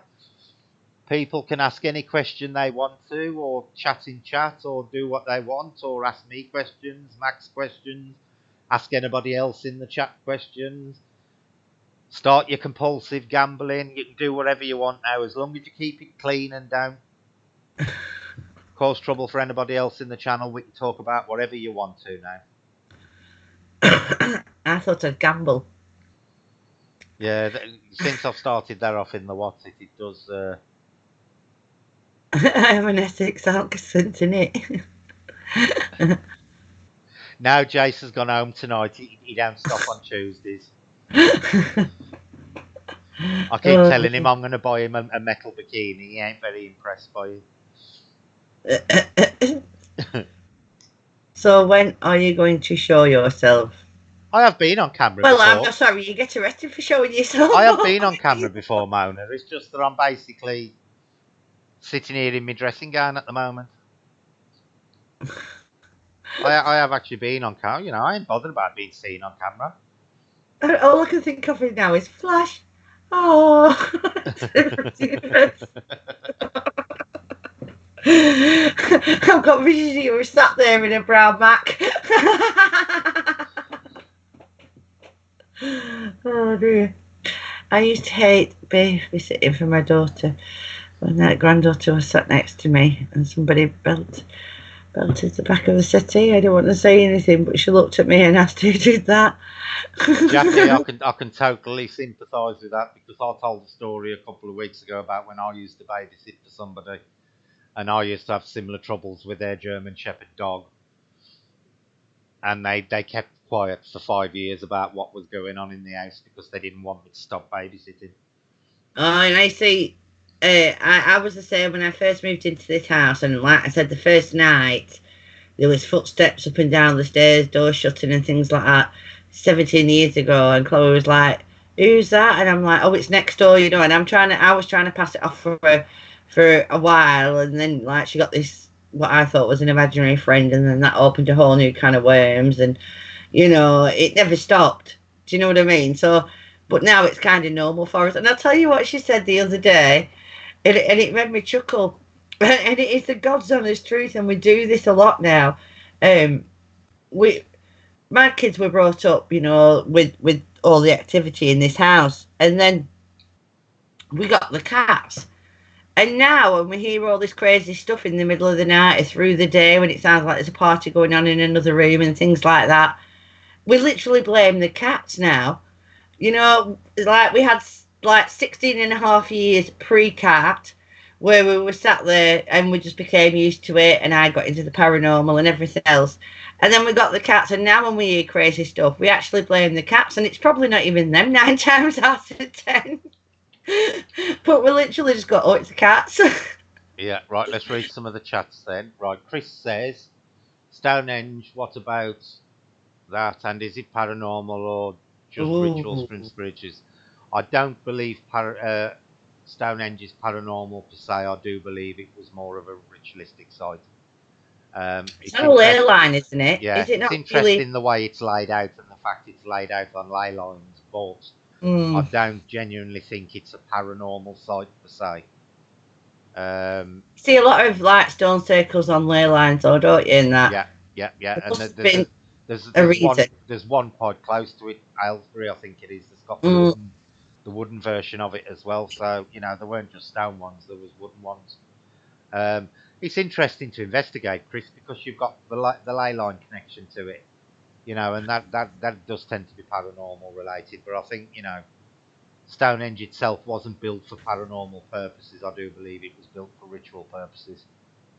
It was, wasn't it? Was it the 20s? But I think they put them all back in the same place. It was a maintenance and safety thing. Yeah. Right. Sam from Life After Life. Where's it gone? Right. Sam from Life After Life. I wish you'd stop scrolling bloody up. I've lost it again. Do people believe crystals help with paranormal activity? See, for me, Sam, crystals are a funny thing. I don't believe per se that a certain crystal will do, like, you know, make somebody fall in love with you. I do believe that, from the energy point of view, the lattice construction of crystals could actually affect paranormal via the energy fields and stuff. As clear quartz, for example, is known to be a natural signal amplifier. So I think from that respect, quartz could, possibly, if ghosts are a form of energy, crystal quartz could be used to amplify it and make it more visible. I don't know enough about crystals, so I can't really have an opinion on it. The only time I've um, had any dealing with like stones or crystals is I was going through a particularly bad time with my mental health, and my brother gave me a stone, and it was supposed to be one for.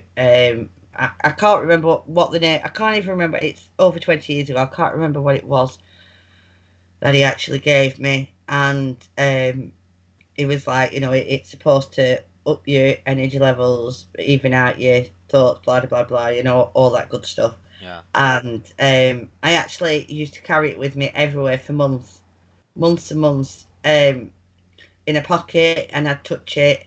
I don't know whether it became more of a talisman for me or it actually worked. Do you know what I mean? I don't know whether Yeah. it became kind of a touchstone, if you will.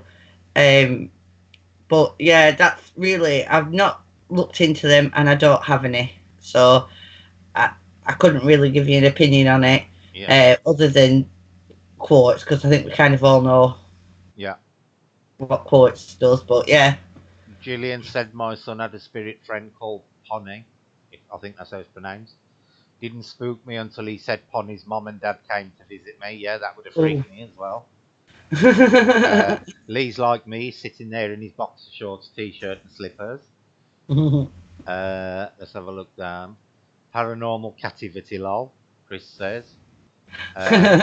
Mama Yeah. Cass says, I have my crystals, Sam. I believe they help with my anxiety, etc. See, that's where I think that's the energy thing of them. I don't think it's the crystal per se. I think it's the lattice work, the way the crystals are made up, influencing energy. I don't think just because say it's a cat's eye, it'll cure blindness. I think it's more to do with lattice works in crystals and stuff. Um, Mama Cass, same Sam. I have little boxes with different crystals anywhere. Yeah, I ain't saying they don't work. Jackie, I was Mama. The house was always dark and heavy, even on a sunny day. We have loads of evidence of stuff, and you jobs film was amazing but scary.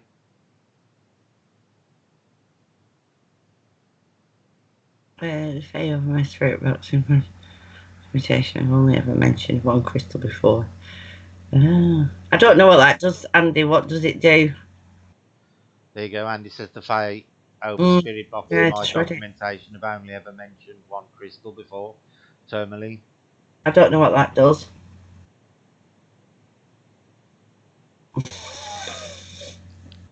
No. See, the 8 ball got that right. I've got t-shirt, boxers and socks on. And my dressing gown.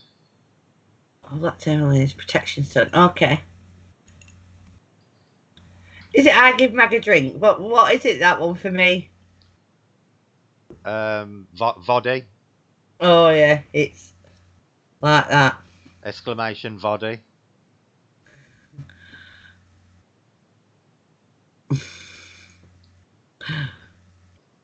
Right, I've never had it.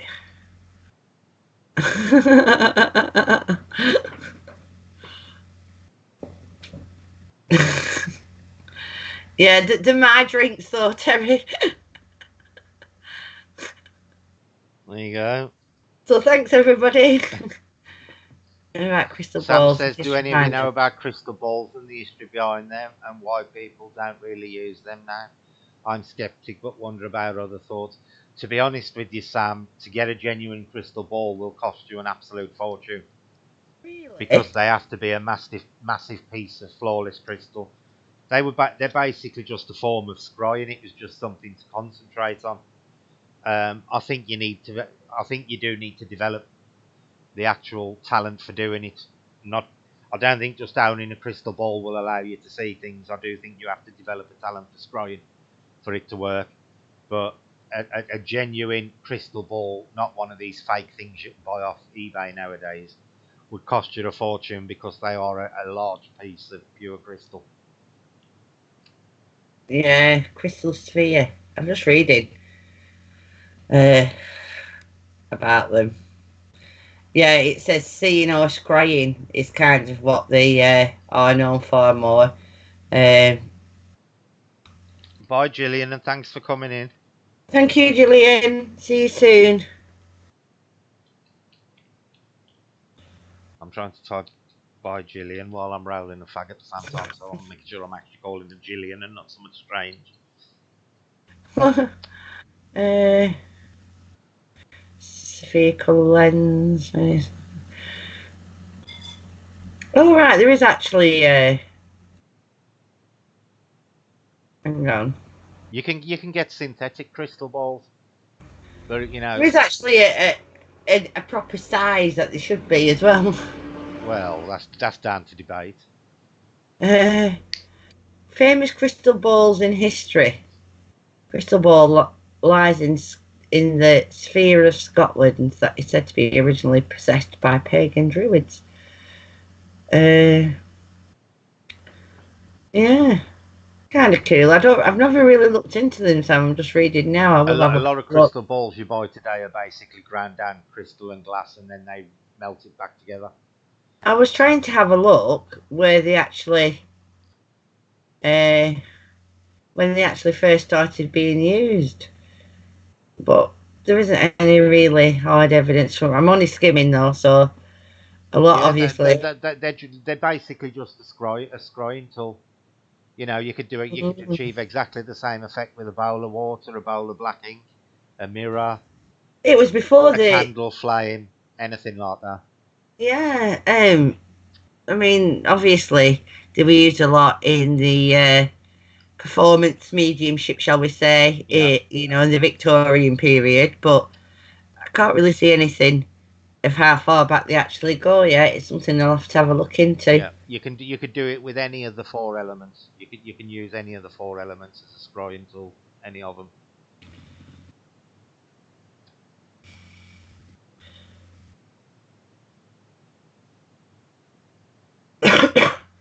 Anybody else got any questions they'd like to ask?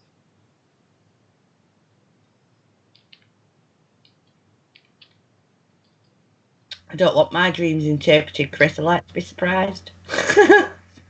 Do you know what? Funnily Surprise. enough, I ain't had many dreams lately, or not ones I remember. Sometimes I go through phases with dreaming where I dream a lot, and then for weeks I don't remember dreaming anything. Yeah, I'm not a big dreamer, but because I have like prophetic dreams, um, but I can tell the difference. So but I don't dream often.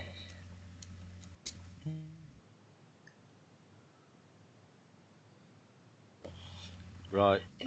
Sam says, I have a small one, but to me it was just a piece to look at. I presume she's talking about a crystal ball.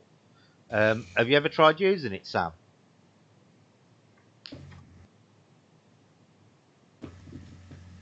Have you ever tried staring into it for long periods and seeing if you see anything? See, a lot of them nowadays, they aren't actually genuine. Well, they are crystal, but they're actually powdered crystal that's been forged. I want a black mirror. Um, What although you about see, I'm not overly you know into Wicca or anything like that. But right?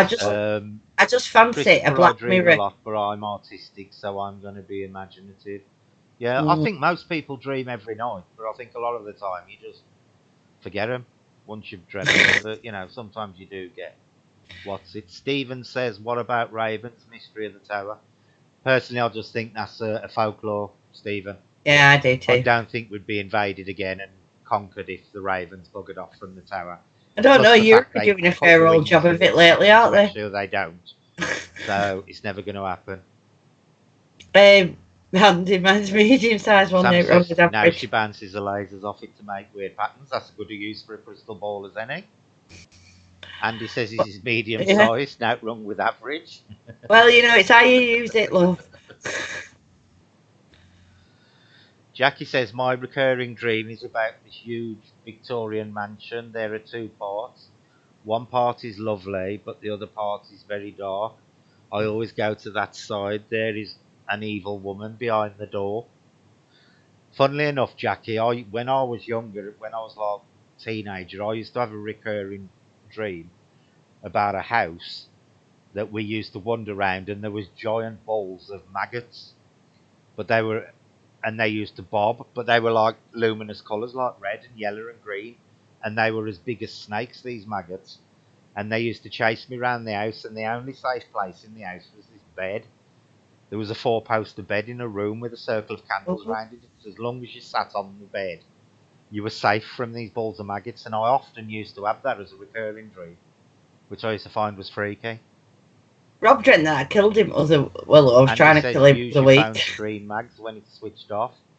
Black mirror at hand there, yeah, exactly, Andy. Perfect Yeah, black mirror there. he woke up last week and Jackie he says grabbed she had the me. dream about the Well, black mirror for 30 years. I think my sound's gone again. Hang on. no, I can hear you. I'm back. Are you still here, Mags? Yeah, I could hear you. It's right, my Anyway, sound had gone off. no, Um, just let me tell you this. Rob had this dream last week and he dreamt that I was trying to kill him in his dream. I was literally hunting him down with an axe and trying to kill him. And I'm asleep, me. And he woke up and he grabbed me and went, "What are you doing?" And I went, well, I turned around and looked at him and I went, sleeping. I was like, and he went, "Oh, shh." And I went, "What?" He went, "I was dreaming you were chasing me with an axe trying to kill me." see, I think what is interesting about recurring dreams is the scientific claim of dreaming is it's your mind way of sorting short and long term memory Yeah. and processing what's gone on in the day. But that doesn't give you an answer for what recurring dreams are. Because like Jackie said there, she had a recurring dream for 30 years. Now, Hmm. surely she ain't been living the Groundhog Day for the last 30 years. So, it is recurring dreams are an interesting subject because they don't fall into the normal category of what science defines dreaming to do. But you see, our subconscious is like a computer, and it stores stuff. And Oh, yeah. when it wants to release it, it's going to release it. Now, if this is happening on a regular basis, it's never actually going deep into a subconscious. It's always going to be there, so it's always going to get replayed. I mean, I'm not saying that's the answer. I'm just saying it's a possible answer to it. That's interesting that Stephen's just put. I remember I had a dream in New Zealand years ago of flying over a house with an edge on fire, How was I to know that the house in the dream is the house I'd be living in now? Is the edge still on fire, Stephen? Burning, burning, That is really burning. interesting, though, to dream of somewhere where you're going to live in It's a the nice future. pathetic dream. But it's like I was saying on the other week, Max. I always knew from a young age that I was only ever going to have one kid who was going to be a son named Jay. And then when we had Jay, it was actually Julie who suggested his name last minute because we were going to call him Craig originally after my Right. brother. And she only mentioned the name Jay a few days before she had him, and I'd never mentioned to her the name Jay Oh, that's weird. because we'd settled on my brother's name, Craig. And then 2 days before he was born, she said, "What do you think of the name Jay?" And I'd always known that from an early age. Really strange, that. Read Andy's comment. That's kind of cool. Who's proper skinny called him Boggle? No, up above. I got me a new living familiar 2 days ago. I asked the universe for a toad, and one literally dropped into my life 3 days ago. He was starving, close to death, so taking him in to feed him up. Well, you're going to have your work cut out there because all the slugs are going to be hibernating soon, Andy. Proper skinny called him Boggle. Sam's put people freaked out one night when I premiered a spirit box session with a new spirit box I bought. People said they'd seen a dark-haired lady in the glass of the radio. It was the reflection of DNA on TV.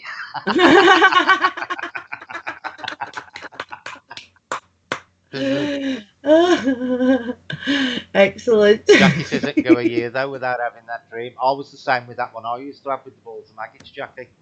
But I had it over a course of about 10 years, but sometimes I wouldn't have it for months and months at a time, and then I'd have it, a couple of times a week. It was a really strange dream. Crazy. Stephen said the edge is the wrong way round, and I presume not burning. Mona says got a crystal stone, got it from a shaman on my birthday, 40 years old in northern Sweden. I treasure it well, even today, yeah. I do believe you can imprint energy into a crystal. But I think we can leave our energy on anything though. Yeah. Any treasured thing that or anything that we've have some kind of either happy event or traumatic event. I think we can leave our energy attached to it anyway. See, I don't think it necessarily has to be crystals. My grandmother once had a strange dream, and it's really funny because she was in bed fast asleep with my granddad the one night, and apparently she woke up and there was a large blue lion, believe it or not, sitting at the bottom of the bed. Oh, wow. And apparently it jumped at my nan, and as it jumped at my nan jumped out of bed. Which and when my granddad turned his bedside lamp on, she was head standing up the corner. She was doing an handstand up the corner. But my grandmother, to her dying day, always insisted that it was the devil. Now, why would somebody associate a blue lion with the devil? I have no clue. I always remember her telling us that story as a kid, and it was a blue lion sitting on the bottom of her bed, and as it jumped at her, she jumped out of bed and did an headstand up the corner of the room. And why you see, that's not a normal reaction, is it? Exactly, and why would she say she was convinced it was the devil? Yeah. Because there's no correlation, from what I've researched on that mythical creature, there's no correlation between the devil and the blue lion. No. But she said it was blue, and it leapt at her. That's strange, isn't it? Yeah. That is strange. Oh, Caroline, knowing what I know now, Andy, that's exactly what it sounds like to me. What's that? Blue lion sounds like spirit animal, familiar to me. Ooh. Now, our Caroline, when she was pregnant, like the hag phenomenon that goes round, where you like held still, and our Caroline experienced kind of this. Now, it was throughout her whole pregnancy. Now, whether it's a hormone thing and her synapses are all firing weird, I don't know. But she used to dream, and I'll say dream, but she was convinced she was awake. The devil was having a rare old time with her. They was literally getting jiggy with it, or he was. And she was in bed. Gary was laid next to her. She couldn't move anything other than her eyes. and the devil was, having his wicked way, shall we say.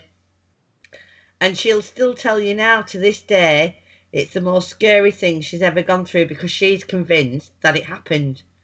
You can't tell her otherwise. You can't say, well, and you do have crazy dreams when you're pregnant because of your hormones and everything. Yeah. But she is totally and utterly convinced that the devil was, having a good time. I mean, she literally checked for sixes on Arnicola's head when she was born. Yeah. And Arnicola had to have, they tried twice to get her out, and they used the suction cap on her twice, and she has these two, like, ridges on her head. Yeah. And, like, we used to take the mickey because we'd known about this, and we used to go, oh, look, there were horns. Oh, stuff, yeah. Mona says that a stone is given her nightmares. Maybe good idea not to sleep near it then, Mona. Mama Cass says she believes she's emotionally stronger with the crystals. But that, Jackie, you see, the thing is, that's a good thing, though, isn't it? I mean, if you're getting some benefit from them, I mean, like I said, it's the same with me with that stone eye Dennis gave me. I don't know whether it did anything, Brett, but it was there as a touchstone for me.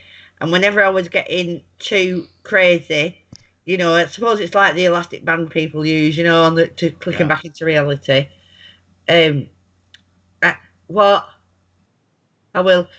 Sorry, Brett. I think it's not bad if it helps you. Nothing's bad if it's helping you. Jackie says sleep paralysis is awful. I've got to be honest, Jackie, it's something I've never experienced. I have read a lot about it and what people do experience during it, but thankfully I've never ever experienced sleep paralysis, so I'm glad about that. Terry wants Mama to send her a crystal. Andy says bloody 666. I saw a perfect six-shaped fairy mushroom ring the other night. A single air-on bathtub in a perfect six shape. I'm waiting for the third lol. Although 666 is the air symbol officially. Yeah, it is. Oh, is it? I didn't know that. Very cool. Chris says a religious creature having its way with a woman while she's paralysed. Exactly, Chris. Exactly. But she was convinced, though, it's not. It's still, now to this day, if you mention it, she gets freaked. It was throughout her whole pregnancy, and it was so real for her, whether it was or whether it wasn't. She's convinced she was awake and that happened. Yeah, the mind is an amazing tool. It really is, and it can convince you of anything. Of course. Absolutely anything. I've got to be honest, I can't say I've ever seen the devil. I don't believe in the devil. Don't believe in demons, don't believe in angels. But that's my personal belief. But religion and things can have an influence on what you perceive things. For sure. A religious person who sees something dark and growly on an investigation is more liable to put it down to a demon than somebody like me who doesn't believe in them. Yeah. Yeah. The thing is, we had this discussion, didn't we, about oppression and possession and things like that. I actually believe in oppression because I think energies can create these things. Yeah. But I don't believe in possession. No, I don't. I don't believe people get possessed by demons and do lots of things and float up the walls and all that kind of stuff. I think it's amazing to see that how possession symptoms have changed as media perceptions have changed. I can't remember that girl's name now in Italy, the famous demonic possession case. Can you remember? I can't think of her name. I can't remember her name. I can remember the case. You know what you mean, where you see the pictures of her and she's starved with the black eyes and what have you. I was doing a bit of that was the German case, I think you're on about. Was it German? Yeah, but there is an Italian one as well. An old Italian one that's quite well known. I can't remember the name, to be honest with you. I do exactly the same, Jackie. As soon as an investigation goes to demon, I switch off lol. Same with... I was doing some research on that case, and I didn't actually know this at the time, but apparently a lot of his symptoms, or the symptoms that she presented with earlier, are classic symptoms of a form of epilepsy. Yeah. And obviously they didn't get it checked for epilepsy, or whether Yeah. this epilepsy was think discovered at the time. a lot of possession cases are down to either schizophrenia or multiple personality disorder. Mm. I really do. You know, because Hi, Nikki. hi Nikki, there's been cases of men and women with like multiple personalities Hmm. who actually manifest as both men and women. Yeah. Oh God, you had kids. Yeah, you Crazy. know, and I remember watching one once where it was a woman and she got, I think it was 8 different personalities, Mm. and one of them was really bossy and hated one of the other ones, and they Yeah. were all aware of each other. It was a Yeah. fascinating thing to watch. I've watched that. I'm sure I've watched that one, and she still has them now. She was like probably in her 40s, 50s now, and she's had them all her life. And I was watching this, and they were like this documentary about this woman, if it's the same lady, and like it was showing different personalities, how they imagine them to be, and they stood them all out, and that was really crazy. Yeah, but it was quite funny. Well, I'll say funny. It was not funny as in hilarious, but it was funny how they'd got her sitting in this room and she was switching between the not by choice, Yeah, you know, but I had an episode while they were filming her, and this bossy one was having a go at yeah. the other one, and then that one would cut in, and she'd start crying and getting upset, and then he'd go back to the bossy one. It was an amazing thing to watch, and they were I totally, think it was 60 Minutes Australia that I watched. She was an Australian lady, because I think it was 60 Minutes Australia that I was watching, the dissociative personality disorder one on, and multiple personalities, and she it was crazy the amount she had. No girl who has to meet the beast, but she's holding back. yeah.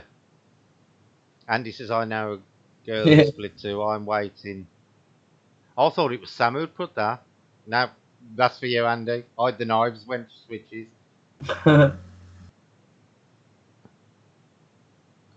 Yeah, I'm just glad everything's settled down for everybody now, Nicky. Just needs to be kept that way now. But yeah, you know, I do think possession is down a lot of the time to mental illness. But luckily That's it. now, the Catholic Church has got protocols in place where they can't even consider it as a possession until, you know, they've been studied for a period of time by qualified I always laugh psychiatrists and when they get these, psychiatrists. when you see these TV shows and they'll say, "Oh, they need an exorcism," and they're taking him to this supposed demonologist, one who you can buy off the internet, Yeah. uh, to go and do this exorcism. I mean, they literally train for years in the Catholic Church to become exorcists. They do not take it lightly.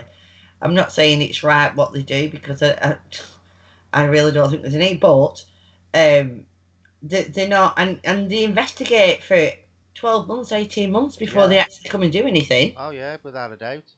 You know, and people don't realise that exorcisms are not common. You know, Oh, that is very the rare. Catholic Church probably it's 0.1% that they actually Hmm. consider, you know, as genuine possession cases. Yeah, it's very low. Oh God, yeah, I've watched Bob Larson. That guy is hilarious.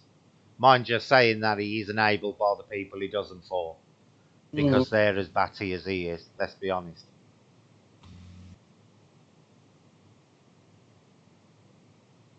Uh, Well, I watched a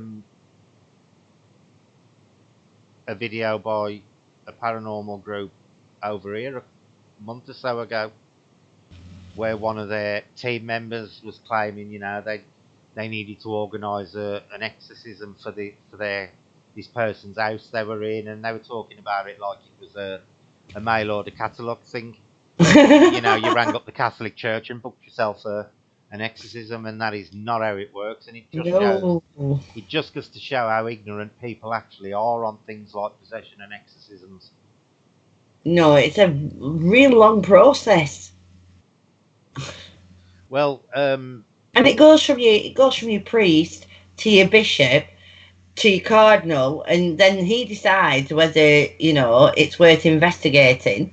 Do you understand what I mean? This isn't well, an easy process. it goes higher than that, Mags. It has to go to there's a special committee within the Well, Vatican that actually yeah, but decides. what happens is your cardinal then decides whether it goes higher. Yeah, He's the yeah. one who decides whether it It has gets to go sent through a forward. number of stages before Hmm. it finally gets to the committee. It has to be approved. It's about 4 or 5 different tiers within the church that it goes through before they actually approve it. Yeah, I never seen that Andy Pop. When I was part of Soul Reap and we worked on with a set of religious investigators, she come at me with a thumb of holy water to crucify my forehead and shoot myself and panicked. Yeah, I always worry about holy water. I think it might sizzle on contact. Yeah, I've always said if I step foot in a church, I'll probably catch fire. That's what I say. I'm always worried whenever I go into a church for a wedding or a christening or whatever. I always worry that the aisles are going to burn up behind me as I'm walking. Jackie says she watched a film on Netflix on Friday about astral projection. I love astral projection. Hi, Sandra. It's one Hey, of my Sandra. favorite. It is actually one of my favorite subjects in the paranormal. Jackie, astral projection. And the fact it's even been studied by governments, I think is fascinating. See, I love that. It's like that, with the remote viewing, the Men Who Stare at Goats film. Love that film. I love the thought behind it that they could actually do this.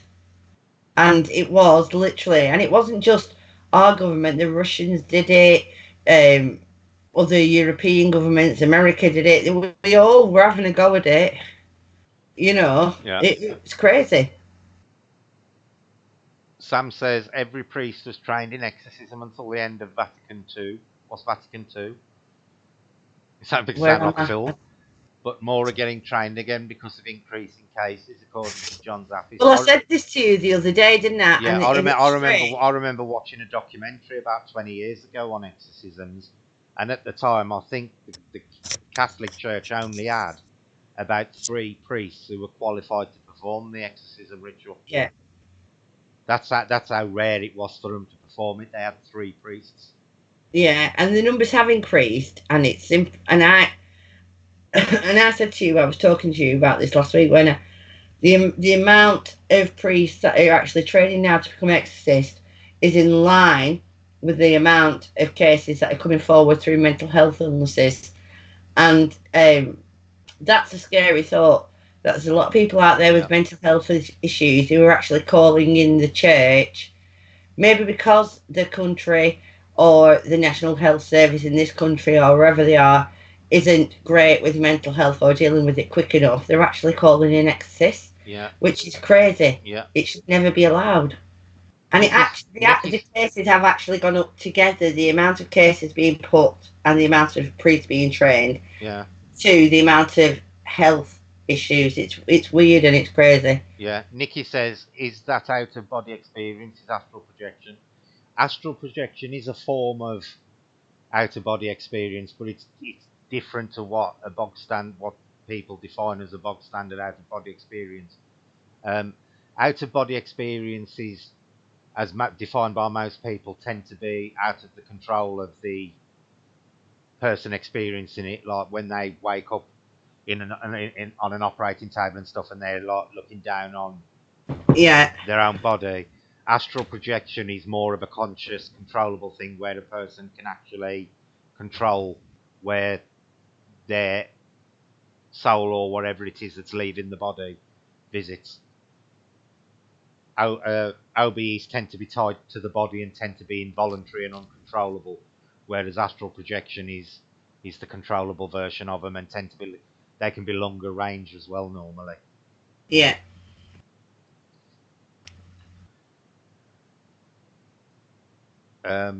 Mama Cass says my brother is Buddhist and visits his friends. He says yeah, that's quite common belief in the Buddhist religion, Mama.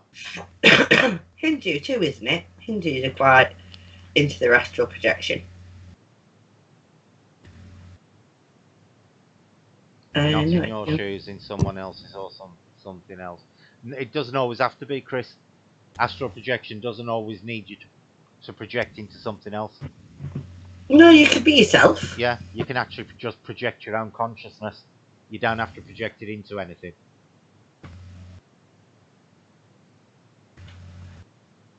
That's more remote viewing. It's similar things, but remote viewing, you're kind of looking through somebody else's eyes a lot.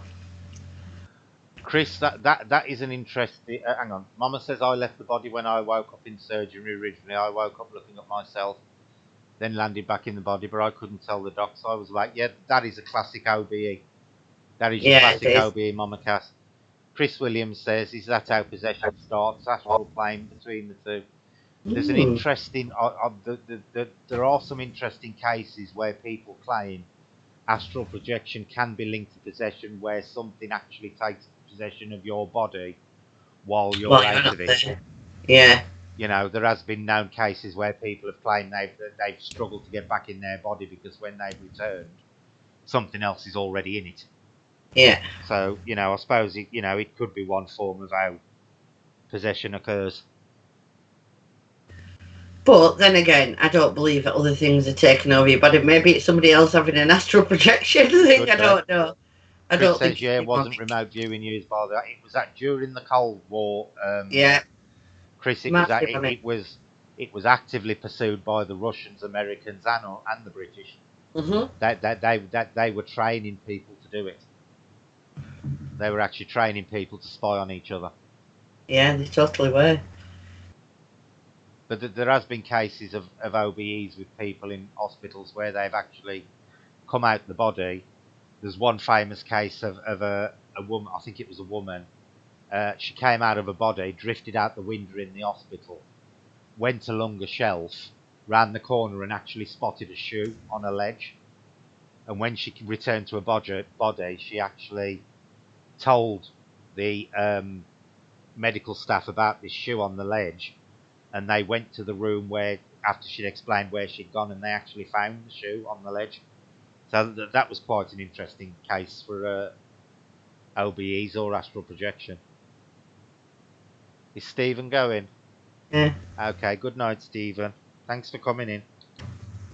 That's Stephen. You have a good night and a good sleep.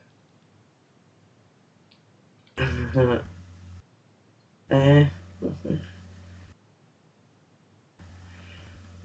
what is it that you feel? Oops, gone up under me thing. What is it that you feel like you're being chased and you can fly very fast? In what context? I don't know So, about flying fast, but I don't know if anybody's ever experienced thing when they're lying in bed and they suddenly feel like they're plunging really fast oh yeah, and they jump up. Now, yeah. one one school of thought regarding that is actually linked to out of OBEs, and they say that when the soul or the consciousness leaves the body, it actually operates at a faster vibration, and they say that fast, rapid falling feeling is actually as the soul returns to the body and it slows down the vibrations. That is actually one school of thought that explains that. Well, I do that a lot. But I can't remember ever astral traveling or having an OBE. OBE. I just want to say OBE. I've been knighted. I'm excellent. But yeah, can't ever recall ever doing anything. But yeah, I do suffer that phenomenon a lot. Yeah. That showcase is a very famous one, Sam. But apparently, a lot of hospitals now have actually put things like pieces of paper on top of cupboards so that they can ask people if they've seen anything on. There's been studies done in hospitals concerning it where they've put papers on top of wardrobes and things, and people who've claimed they've had OBEs, they've asked them if they actually saw what was on top of the wardrobe. So it is becoming more and more of a believed, phenomena in conventional science. But yeah, that sudden like plunge, like you're on a roller coaster. One train of thought is actually that it's your soul returning back to the body and slowing down to the same vibration speed as the body. Mm.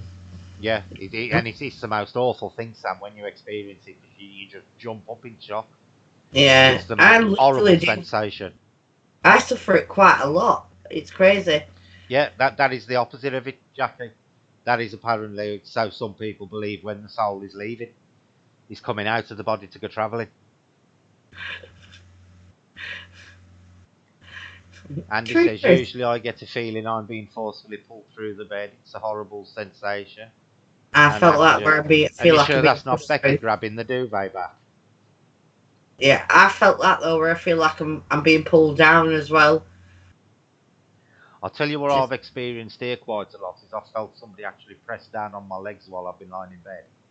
Not hard, but you've actually felt, a pressure on on yeah. on my leg. Uh,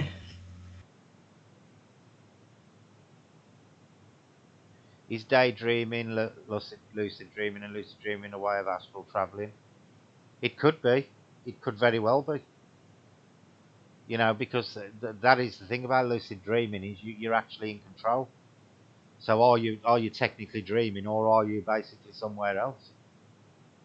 yeah, there've been a few people mentioning the flying in dreams. I've never had that dream where I've been flying, to be honest with you. I've never had the dream, Max, where I actually fly. But in that one, that recurring one I used to have with the big maggots, that dream always used to start with us in little flying ships. Like little Right. go karts that could fly. But it wasn't me personally flying; it was the ship doing the flying. All right. Weird. Nicky's put, I do that a lot and used to dream about flying when I was a kid. Yeah, it's amazing how many people do. I can't remember ever having a dream about flying, but Makes you wonder who was it wrote Peter Pan? My head's not working. oh god, Barry, J.M. Barry, wasn't it? Yeah. Yeah, I think so. I wonder if he had those kinds of dreams as a kid. Yes, Sandra, I've had that thing with my legs quite a few times here in this house, and it literally feels like somebody's got two fingers and they've pressed, not hard, but gently on, but enough to feel a strong pressure, but not a painful pressure. Lee says, when I get that thing where I'm awake but can't move, think that I can't breathe, about to tell myself to flip my body over. That sounds to me like sleep paralysis, Lee. Yeah, I get sleep paralysis, and that I feel like I'm not breathing and everything. It's crazy. It's not something I suffer a lot with, but over the years I've had a few I've got cases to of be it. honest. Sleep paralysis is one thing I've never actually experienced. Thank It's God. awful. It is literally the most awful thing you can experience because you are not in control. You're conscious, but the panic sets in. Do you know what I mean? So imagine not being able to move, not being able to correct yourself, not being able to do absolutely anything, but you know that you can't. It's horrible, horrible. Yeah, I could quite believe that, Nicky. Who knows what the mind's capable of achieving if it wants something that much. Andy says, I've got a good one for you. Before I could walk, my mum used to find me downstairs staring into open fire in a trance, but I have vivid memories of floating down the stairs like a starfish. Do you know, my mother's told me that they used to find me downstairs in the living room when I was little before I could walk, but obviously I can't remember it. But Mm. my mum actually said that to me about on 3 occasions. They found me out of my cot and down in the living room, and apparently they used to blame my eldest sister for it, but she was only 3 at the time. But they were convinced she was like dragging me downstairs. Yeah. So I don't know, because obviously I was only a little baby at the time. I got no memory of it whatsoever. Oh, that's crazy. I've not had that happen to me, thank goodness. It could be Andy. It could very well be. But I know my parents always blame my elder sister for it because she's 3 years older than me, and apparently she tried to drown me in the bath as well. So I've been told. But they used to blame her for it. But how a 3-year-old managed to get a baby out of a cot with a side on it and take him downstairs, I don't know. But my mum said that they found me downstairs 3 times on the living room floor, but I was only like a couple of months old baby at the time. I weren't like toddler. Mind you, Horsey Harris crawled out of a cot and come upstairs, and I've seen Ed poking over the side, And all I'm hearing is, Nan and Dad. You know, and she's been doing that since she was like 8 or 9 months old, escaping and getting up the stairs. And it's been, Nan, Nan and Dad and Dad at the top of the stairs. Chris says, is sleep paralysis an effect from previous trauma, from bad dreams, or from freezing in frights in a child or growing up? I have no idea, Chris. I've never really looked much into sleep paralysis because, like I say, it's one thing I've never ever experienced. I suppose there is a scientific explanation for it, but I honestly do not know because it's one thing I've never ever experienced, so I've never looked into it. I don't know what the causes are. I just know it's happened to me over several times through my life. Because apparently it's quite common during a sleep paralysis experience, I've been told, to see people crawling on your body and stuff. So, you know, it's freaky. It feels like somebody is holding you down. I've never had the visual. A couple of reports I have read on it, Max, they have actually claimed they've seen shadow people climbing up the bodies and holding their arms down and stuff. So this is kind of like the hag theory as well. The old hag sitting on your chest, looking in your face. That was all from sleep paralysis. Yeah, I've not had that, thank goodness. But I've literally felt like I am being held. You can literally feel the pressure points. Do you know what I mean? Yeah. It could very well be a form of PTSD, Chris. It could very well be. You know, like anything else, is every single occurrence of it, you know, scientifically explained, or are there certain cases that could be paranormally explained? I've no idea. I don't know. What do you want? Just do it. Involuntary, couldn't move. See, Andy, I've never experienced it, Andy, thank God. And from the little bit I have read about it, I don't want to experience it. Thank you very much. It's scary. It doesn't sound like a pleasant experience at all. Right, I'm going to have to jump off because Rob's coming to bed, aren't you, darling? Okay, yes, no problem. I'll be in chat, but if he wants to go to sleep. Do you want to say hello, Rob? Hi, everybody. Hi, Rob. Hi. Did you have to say it like that?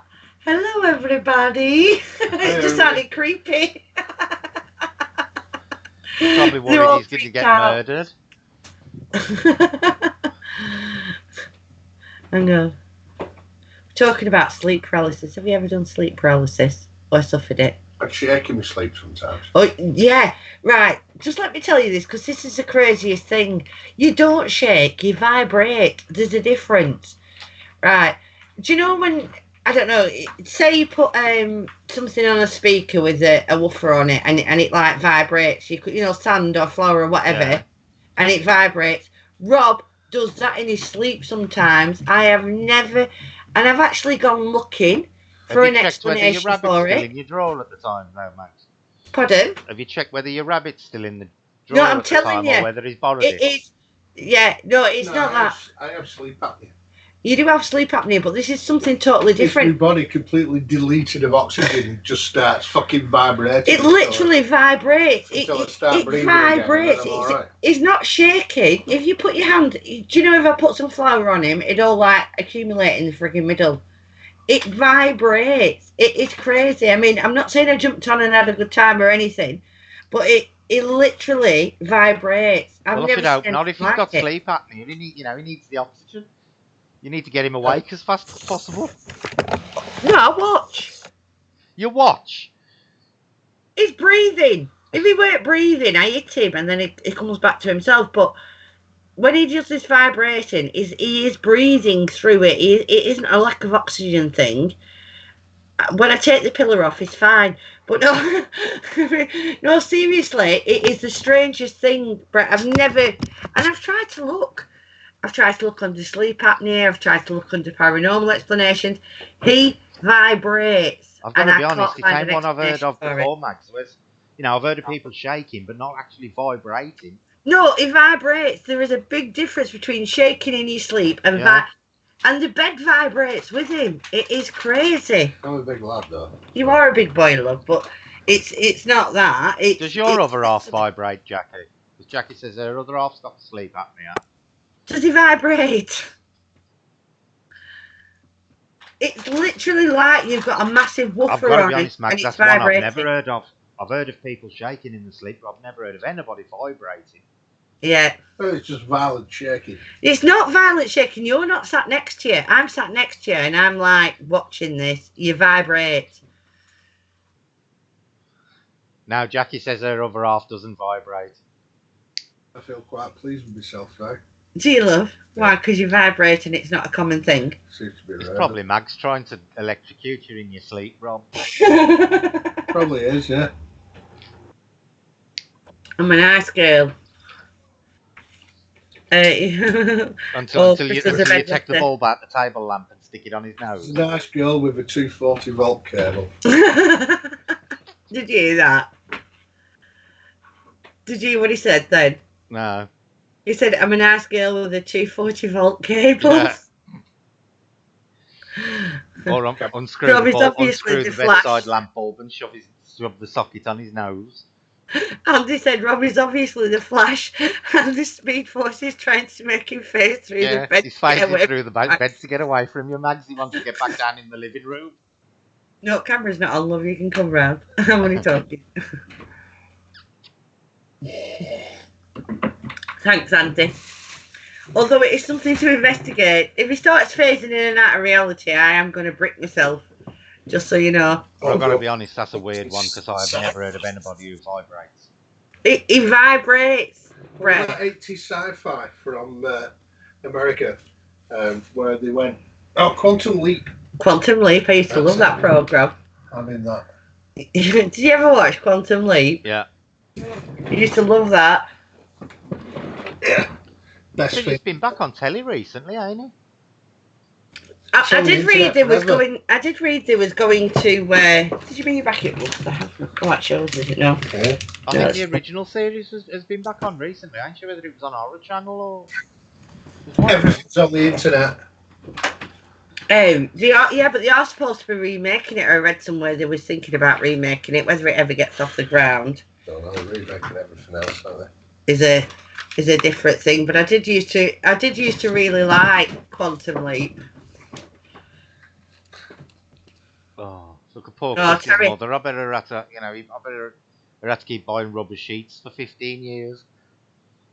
Oh no.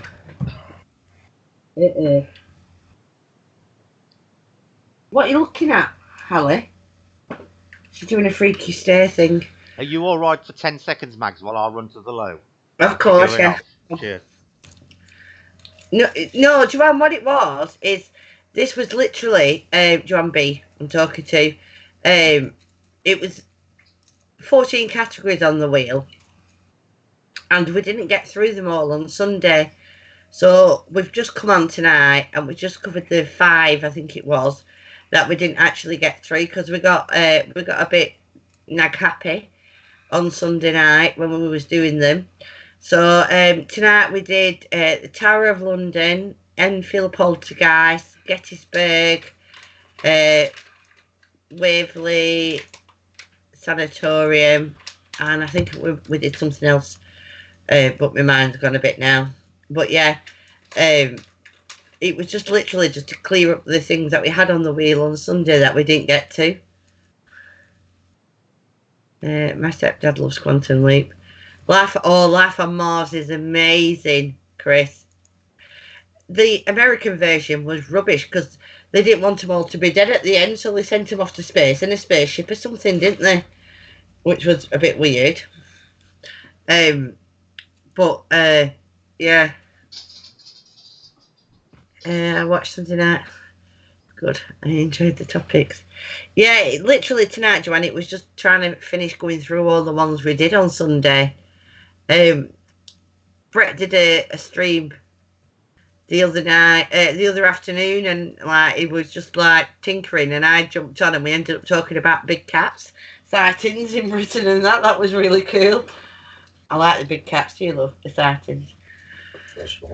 Yeah, Joanne Brown, who's on, she's had a big cat sighting. I think Mama Cass did too, if I remember right. Yeah, it's like Dr. Gray. wasn't it?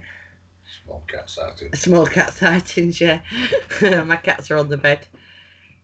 He tinkered for, yeah, seriously. He's actually going to edit it down, so it's just going to be about the cats. Okay. But it's an interesting subject, the cats. And we were talking about, cryptozoology and cryptids, if these can be, some of these sightings can be explained by normal methods, normal animals, normal things. It was quite interesting. I'm actually putting together a video. I did 25 minutes just doing spirit box and a live I did last night. And I'm not even halfway through it. And I've already got Claire said 10 times in it. And her mum's name was mentioned. And it said mum and it said daughter. And so that's like really crazy. So I'm putting that together at the minute. I've still got stuff to go through on it. Yeah, it was, Joanne. Both me and Brett actually do like, the big cat topics. It is really cool. Jessica, yeah. And, the good thing about the paranormal, or maybe not good if you can't vary your opinions, but to me, other people's viewpoints on them are really interesting. We don't always have to agree. Just listen and, you might learn something, you might not. You've lost nothing if you don't.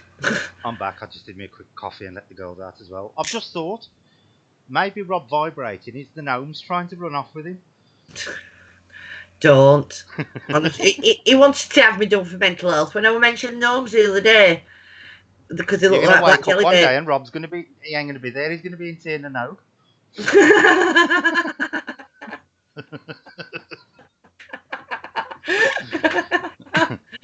Oh dear. It's like the haven for the shiny people in Ireland. Tina Nog. No, grab.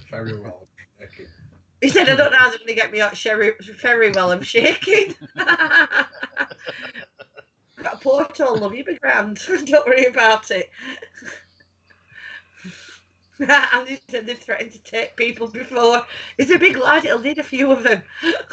Especially the like fucking jelly babies, yeah. He said especially if they like jelly babies. Like, what's the old story of the fucking giant pinned down? Just 1 second. Night, Sandra, take care, darling. The giant pinned down. What, the giant causeway in Ireland? No, he's pinned to the floor and they're all like triggering ropes. Oh, Gulliver's Travels, isn't it? Yeah, that's what I'm thinking. Sam says the kitten's just done a jump scare on a dog. Oh, the other day, you should actually listen to you'd find it interesting, the stream me and Brett did with the big cat. And Sam lives in Ireland. I'm never going to get over this because me and Brett were like, what? They'd had a big cat sighting and she'd just gone out to the shed to feed her cats, right? And she'd opened the door and this big cat came charging out the door. Right, and then all the police are there and they cordoned it all off. She said it was like something from E.T. She said anyway, I was up a tree. No, Sandra. No, she said anyway, I was in the trees, and me and Brett thought she'd climb the tree to see if the panther or whatever it was, the big cat was there. Well, we're like, you're really I went great. into the trees with a torch, so to me that sounded like I climbed into the tree. Yeah, it did sound like she climbed into the tree. Well, that's what me and Brett were getting at. We're like, you got into the tree to see if it was there. Not panthers climb trees. Panthers climb trees, yeah. Yeah, they eat in trees. They take the prey up into the tree to eat it. So she just got there first then. But she hadn't actually said that. She'd gone into the woods, like the trees near her house. But the way it was wrote made it sound like she'd actually climbed the tree with the big cat. Because she was saying she was trying to get it away because the police had come and she was worried they were going to kill it, and she was like... the fact you followed it in the first place. You just see a bloody panther run out your shed and then you go and follow it to check it's okay. Yeah, no, me, I'd have been gone. It went that way. Got more guts than I have, I tell you. I'm telling you more than I have to. I'd have been in well the house, gone. the door would have been shut and the dog would have been the door would have been locked. Yeah. And every window, and probably a set of drawers in front of him just to be on the safe side. But Them cats are like we were wily. saying the other night, Mags, it does make me wonder how many things like cryptid reports and Yeah. so-called UFO cattle and sheep mutilations are actually as a result of big cats wandering around the country. It does make you wonder. Yeah, well, and I keep going back, and it was quite, when you spoke about this, and we were that place in South Africa, and they thought they had one cat like coming in causing trouble, and when they set the traps around the town, they actually caught 6 panthers. Yeah, but that's in South Africa. Yeah, but over They here, kind of live there, don't they? It's full of them. yeah, but over here there is an estimated 2,000 to 4,000 cats and we don't see them. They're good at hiding and keeping themselves to themselves. Well, I actually read a good point today. I was watching another video on it, and somebody was saying, because they were saying, "Oh, how can these cats be around and nobody see them?" And he did make a good point. There are, I think he said something like 400,000 badgers in the country, but how many people have actually seen one? Yeah, I have actually seen a badger. But yeah, I have. I've seen a dead one. I've never seen a live one. No, I've not seen a live one. I wouldn't want to. My cat is literally sat in front of the telly. Right, well, she's just laying down now, and she was watching the bats flying forward from your video. And she was like, I'm thinking she's going to attack the telly in a second. She was just sat there staring at him. Oh, let's get in on this heist. You'd have been very concerned if you cornered it, Sam. Very concerned, I tell you. Yeah. No, really interesting subject though. I know it's not really paranormal per se, but it was good chat. But it could have paranormal connections with other things that are going on. Yeah, when even though it's a normal subject, it could actually be an explanation for some paranormal happenings. Yeah, well, Rob just said, isn't it by definition paranormal, not normal? It isn't normal in our country, it is, because they're not normally found here anymore. Mm-hmm. But I thought it made a nice change of subject. Yeah, it did, and it's kind of paranormal if you take it back in history, and you start looking at the werewolf things, and which comes from the lunar cycle, and people going a bit crazy at it all like, and the fear associated around that.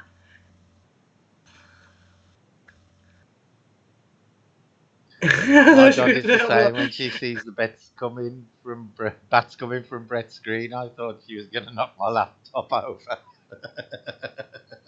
My cats attack things on telly. Sometimes I'll be just sat there and I'll just be moving my mouse around the screen, looking for stuff. Next minute, the cats are pouncing on the screen, trying to get the mouse. I had one of my Shiba puppies watching Independence Day the one day. When the jets go in after the mothership at the end, he ran behind the telly and nearly pushed my TV off the TV stand, thinking they were going behind. I kid you not. Oh no! Nearly knocked my bloody telly off chasing the aeroplanes around the back of the telly. Jesus. They make you laugh. My cats do that though. I sometimes put those fish videos on for cats on like YouTube, and it's these like cats swimming, and they try to jump at the telly, and then they're behind the back of the telly trying to get them.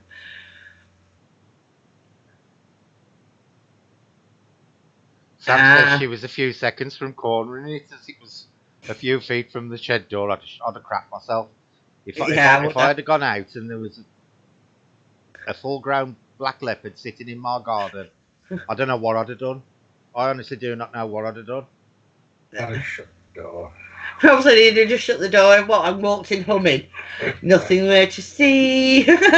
Yeah, but she was already in the garden before she said, what would you do? You just walk into your garden and this bloody big cat's sitting there.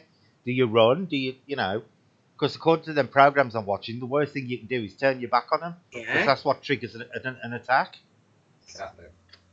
Catnip.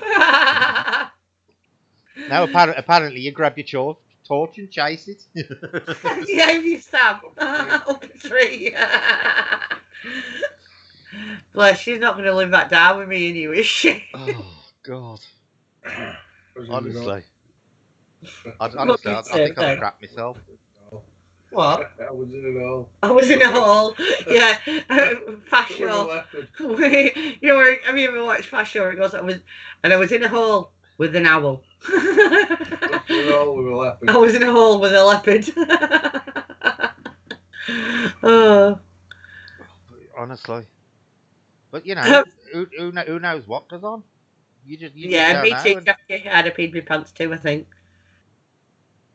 the only thing we discovered from it was the big cats do eat Brecky's lol. Cat food.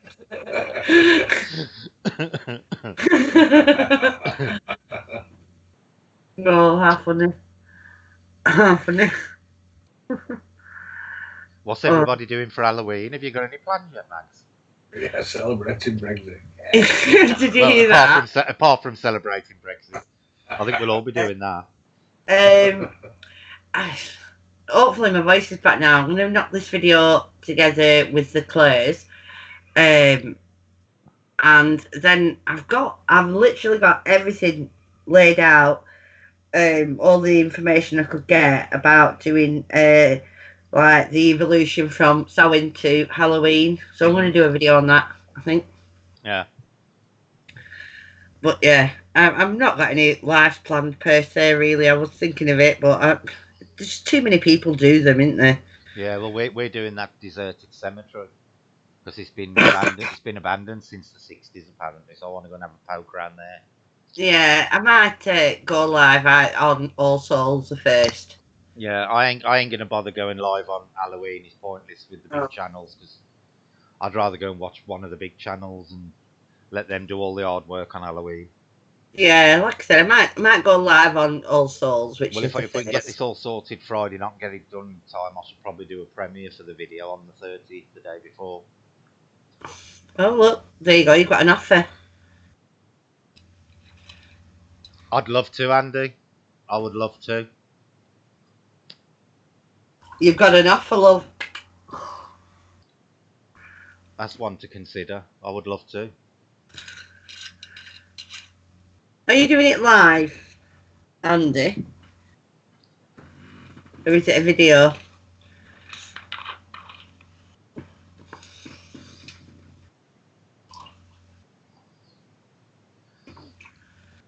Probably all end up arrested, but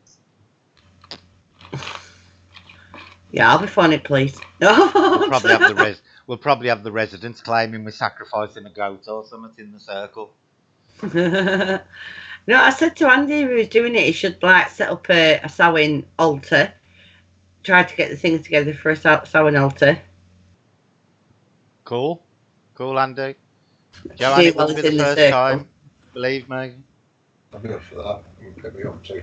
Rob said he'd be up for that. Can he come and pick him up too? I think it's a bit far, love, for him to come and pick you up, and you do actually drive. Be an interesting way to spend the night, though. It would. Especially on All Hallows Eve. Yeah. Have you heard, like, my sceptical other half sat here going, I'd be in for that. There's only one person in this room who spent 2 nights at Chingalaw. Yeah, but the thing is, Mags, just because you're a skeptic, don't mean to say you don't want to experience. Exactly. Just don't even start, you two men. Men.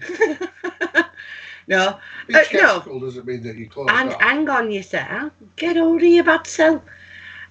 How often do I say Rob might be skeptical, but he backs me in what I do? Yeah. So get off your high horse there. You're off your soapbox. Yeah, I wouldn't mind doing that, Andy. Because up here, I've struggled to find anybody who, funnily enough, because the North, no offence to people who live up here, do tend to be more superstitious and that way inclined up here. Trying to find anybody witch related up here is a nightmare. Yeah. Absolute nightmare. Well, it's not really. They're probably all worried they're going to all end up as the same way as the Pendle Hill lot. Yeah, they're all there at Pendle. Honest to God, you try to get in around Pendle at Halloween, it's like Samhain It's actually packed in runs. it. Chris, Samhain actually runs from the 31st of October to the 1st of November. It actually runs over the 2 days. Yeah, the first of November is called All Souls Day. Yeah. So, there you go, Andy said you're more than welcome. Thank you, Andy. Cool.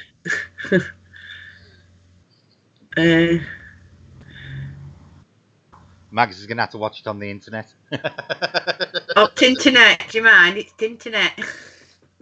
Internet. Tinternet.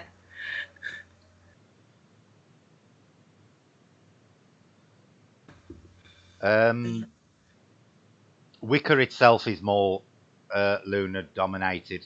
It works on the lunar calendar more so than the Gregorian one. Because, you know, you do your constructive magic while the moon's waxing, and then your destructive magic. And by destructive magic, I don't mean evil. Is done while the moon is waning. Is that like just like coming down from it? Do you mean destructive, like closing? Waxing is as it's building up to the full moon, and waning is as it's heading towards the new moon. Chris.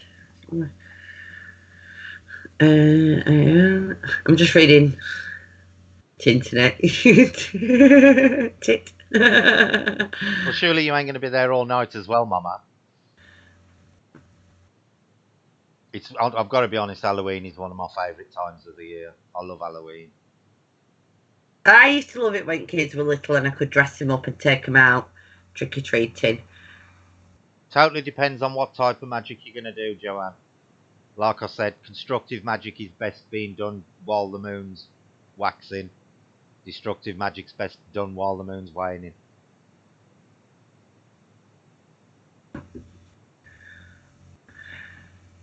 There you go, you're home by 8:30. You can go out trick-or-treating, Mama.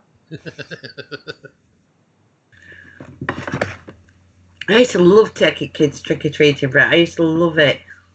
They'd get so excited. See, and you know, when I was a kid, it wasn't wasn't a thing. It was only in America. It's only been in recent years that... Oh yeah, it is an American thing. But we bought toffees last few years, and no kids have come round, have they? Trick-or-treating, and we bought sweets in, haven't we? We've had bowls of sweets, and they've not come. Now, Joanne, when I say destructive magic, I don't mean negative magic. Destructive magic is a different thing to negative magic. Destructive is things for like ending ongoing spells and stuff like that. With you actually breaking down things. Destructive doesn't mean negative. Oh, I've built a few Guy Fawkes in my day, Chris, when we were kids, and took them round it wheelbarrow.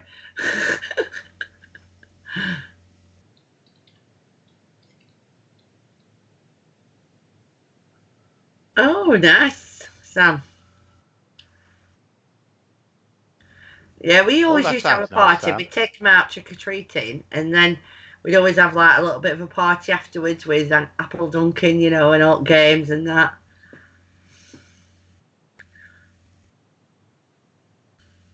Yeah, Guy Fawkes is a like a UK only celebration. They don't celebrate it anywhere else. Well, because they were English, it's kind of... Last honest man to enter Parliament. Did you hear that? Rob went the last honest man to enter Parliament. Yeah. I saw a thing on Facebook the other day which made me laugh. It was a picture and it was outside a road outside the Houses of Parliament. And there was somebody put a road sign and it said, "Gunpowder this way."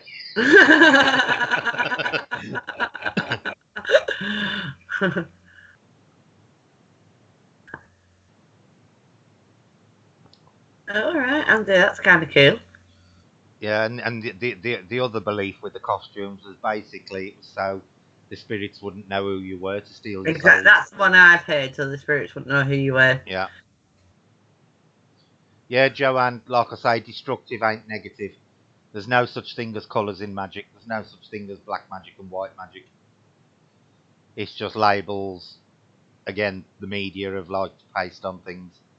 Well, I'd ask you if you had a cat. Cats, man. To be quite honest with you, and you can always scratch yourself in your sleep. Yeah, it is quite common for people to scratch themselves in the sleep and not realise they've done it. Yeah, I've woke up with bruises and think, how the blooming heck did I get that? But I'm quite violent in my sleep. You know, I'm tosser and turner, so.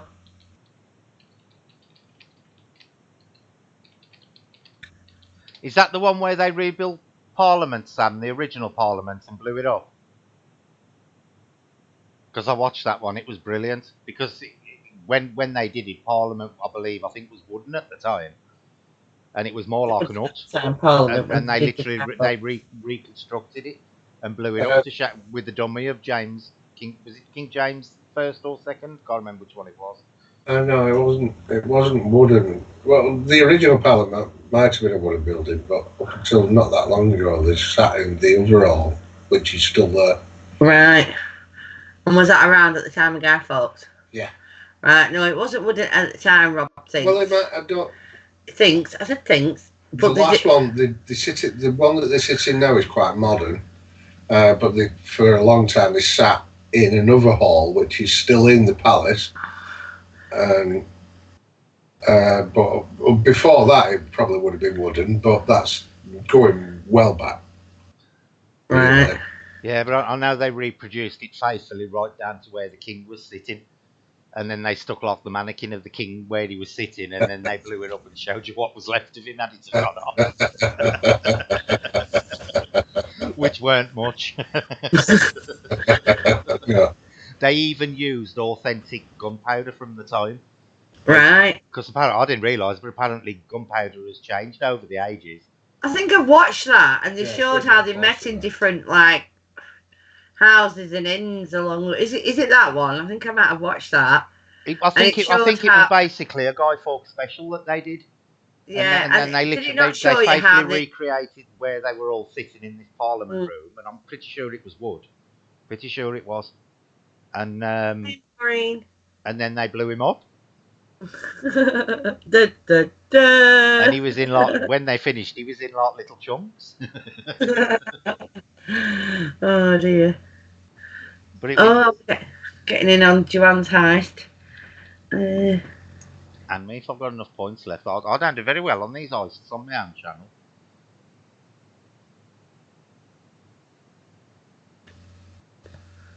Hello, SJ Lawrence. I didn't see you. SJ. Oh yeah, I've got enough. But yeah, there's a lot of folklore surrounding Halloween and the traditions and. Yeah, it'd be cool to investigate Parliament. That's another place I'd like to get in on. Parliament. From what I can gather, that it is supposedly haunted. Yeah, I've heard it is supposedly. There is supposed to be a couple of ghosts that are associated with Parliament itself. I think you know where this is going. Yeah. You know, but if you think about it, London has got such a long and twisting history, like any of the big cities. Well, Preston is actually mentioned in the Doomsday Book. Yeah, Dudley, where I'm from, is. Yeah. The castle. Our history is phenomenal. Dudley. We're really lucky, and paranormal wise, I always say this, like I got told, I never say it is, I got told it was on a ley line, and then Andy was looking at one of his ley line maps, and I'm actually on a crossroads of ley lines. Well, so talking about the gunpowder plot, oddly enough, there are a couple of famous ghosts. There are a couple of what? Famous ghosts related to close to where I come from at Imley Hall, because a lot of them are involved in the gunpowder plot were actually Midlanders. Right, and they fled back to the Midlands, and one of them is a guy who fled and actually fled back to the hill at the village I was born in Penn's Net, right next to the church where our family grave is, and he hid up there. But the most famous one is Old Beach House, and apparently there was 3 or 4 of them of the gunpowder conspirators fled back to Old Beach House in Imley. And they were in the house hiding, and they'd actually got a keg of gunpowder in there, and obviously was it the royalists, wasn't it? Yeah. They came to get them, and there was because they used to use the bloody ball pistols, didn't they? Jam the Yeah. balls in, and apparently Yeah. there was some kind of firing went off, and they actually blew this gunpowder thing up, and they blew Oh. up part of Old Beach House, killed the three of them, and Yeah, I've seen that. one of them I've escaped on an watched a horse. documentary on it. One of them escaped on an horse, and he galloped down the road, and he actually went into the swamp and drowned. And apparently, on just after Halloween, it's quite common for people to witness Old Beach House burning, and this guy galloping down the road on the horse. Oh, crazy. It's been witnessed a number of times over the years, and that's in the Midlands, but it's connected to the gunpowder plot. Hang on, Rob wanted to say something. What were it, love? It's the House of Lords that they were trying to blow up. Is it? Yeah. The House of Lords, apparently, that they were really trying to blow up. Well, they were just after the king, weren't they? Now? They just wanted the king gone. Yeah, is that how it's situated now? now? In the House of Lords. Right.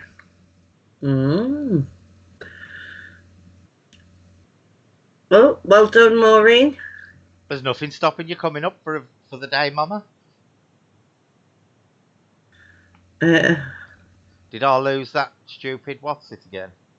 Yeah, I died again. Look, surprise, surprise. I don't know why I don't win anything on my own channel. Andy, you might regret saying that, because if I ever get over my agoraphobia, I'm coming. I'm coming for you. You don't want to go to Andy's house, things blow on you. Oh, well, I'm definitely going now. To me, that's just an added benefit. Did you see the video the other day when he showed you the corner of his room with the tree and the bookshelf? I said to Rob, because you said, oh, the thing's blowing here, and I went, well, I'm definitely coming. I went to Rob, are you coming? He went, oh, yeah. Well, that corner he showed on his video the other day where that tree is all illuminated, that was where it blew on me from that corner. I was sitting on the sofa on the edge there, and it kept blowing on the side of my neck, and it went on for a few minutes. And me, trying to be discreet, but apparently he did notice, kept peeping over the arm of the settee to see if there was anything down the side of the settee. I did try to do it discreetly, but apparently he saw me. I'd have been like, flicking hair back over his shoulder and leaning to me, like, come on. Let's get it on. It went on for about 5 minutes. It kept blowing on the side of my neck, whatever it was. And I kept trying to discreetly peep over the arm of the chair. I got slobbered on by the dog. That was awesome. Got a big set painted. And Becky's like horrified, and I'm like, Becky, I've worked with them for 20 years. I'm fine with dogs. Jace is sitting there horrified in case it slobbers on him.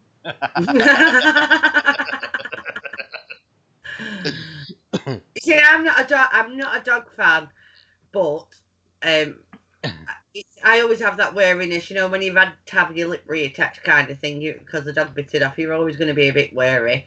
But I actually do like dogs, and I've worked with dogs. I used to train greyhounds, another part of my storied history. But yeah, I used to help train greyhounds for racing. So yeah. Well, see, I was brought up round boxers, and there's nothing worse than a boxer for slobbering. No. So and because I worked with dogs on and off for 20 years, I've been, I'm fine with them. And Becky's like, oh, don't worry about it. Just give me a tissue, and I wiped it off. And JC said, I can see JC's face. He's sitting there thinking, oh God, he's going to slobber on me.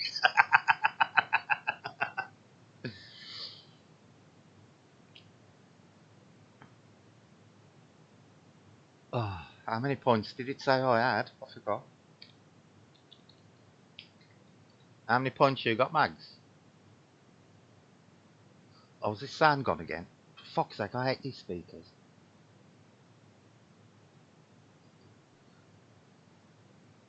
Are you still there, Mags? Oh, I think we've lost Mags. No, my mic muted. Oh, right. Yeah, the other day Sierra stuck around in cat crap, and I'm like holding her up off the floor. She showed me a hand, and I'm like, oh, nice. My cats always go in the thing. I don't know why they did it, because they're really good with going in the tray. Well, it's a cat palace they've got. But anyway, so I'm there holding her up off the floor, and I'm cleaning her hands, anti-backing her hands and everything. And I'm cleaning crap up and bleaching it and that. But I'm not dog slobber. Cats That doesn't bother me. Do you know what bothers me? Snotty noses. Snotty noses make me sick. This is why I could never Everything work. else but a I could snotty never nose. work in an hospital because anybody crapped themselves or threw up round me, I'd be joining in with them. Yeah, throwing I'd up. be I I'd be can't do even it as along well. with them. No, it's snotty noses for me. That's my main. Being sick, people do that does get to me, and I start gipping. But snotty noses is the worst thing ever. And my kids love pretending to like snot and stuff like that. So I'm sick. They think it's hilarious. Yeah, I don't like it either. Yeah, the cups we had at Andy's were brilliant. They were huge, great mugs, and the handles were gnomes. They were brilliant. Oh my god. Absolutely brilliant. The cups. Mind you, you could fit 2 normal cups of tea in one.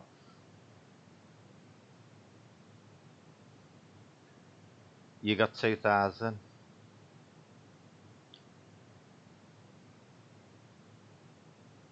No, I ain't, Mama. I can't cope with. No, I wouldn't join in with crapping them themselves. I'd be sick. I'd heave Andy, and if I'm sick, I definitely would be sick. I got a very tickle stomach over stuff like that. I just can't. And yeah, dog poo and stuff, don't bother me. But no, not human poo. Couldn't be doing with somebody crapping themselves or throwing up, because I would puke. I used to hate it when Jay was little. I used to heave all the while I was changing his nappies. Absolutely hated it.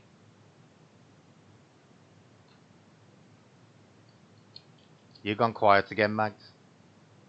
Has your mic gone off again? Mags has been snatched by the gnomes. My mic keeps turning itself off. I don't know why. Your mic turns off and my speakers turn off. It's the Gremlins. Must be. I love that film. I tried giving me Brownie some milk. I've had no trouble in the kitchen since. I meant to tell you the other day. I've been putting little bit of milk out for him, and he's been well happy. I had nothing weird happening in the kitchen lately. Whenever I get a bit cake, I always leave a bit out for a few days over at side, and so I started with honey, and now I leave cake. Oh, I couldn't leave cake out. Jason eat it. He does like cake. I do. See, now I'm all right with cake. I can, as long as it ain't something like a chocolate gatto, and then I'd be tempted. But things like sponge cakes and stuff, I can. Oh, I do like a nice Victoria sponge cake. I do. But yeah, I've been putting a little bit of milk out, and we've had no drawers opening or cupboard doors or anything. So how do I do haunted house, Brett? What? Oh, I heist. Is that what you mean, Brett? I'm gonna go to Lou. I'm gonna mute. I'm actually doing it on purpose this time. Okay.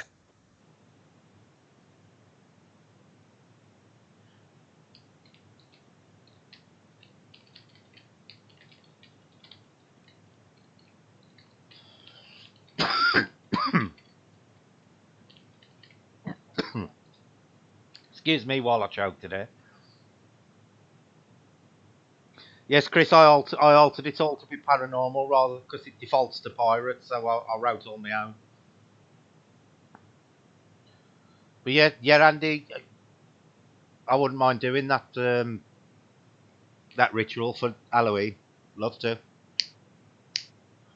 Mama's doing a heist for 666.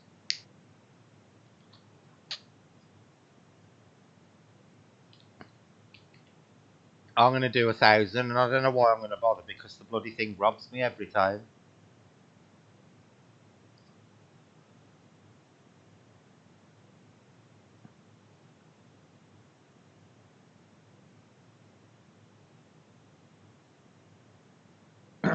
So has anybody else got any Halloween plans? Or is it just me and Andy? I'm here. Well, that was the other thing we found out about Enfield. Well, I whether it's true or whether it isn't, I don't know. But apparently, when Steven Spielberg was researching the Poltergeist films, people back, in the background say that some of the things were based on the Enfield haunting. Yeah, there you go. Which was kind of cool. I am one that iced again. I'm so sure. I don't know whether they were based on the Enfield haunting or I've whether. no idea, Mags, because No, I don't. I'm just the only saying what tie I read. I can see between that and Poltergeist was the furniture moving. Yeah, that one with the mystery with the body on top of the coal, Joanne. That was Todmorden. Yeah, Todmorden. That was the first incident in a line of UFO sightings in Todmorden. Yeah, it's prevalent around there, isn't it? There's like a whole area that's had so many UFO sightings. It's silly,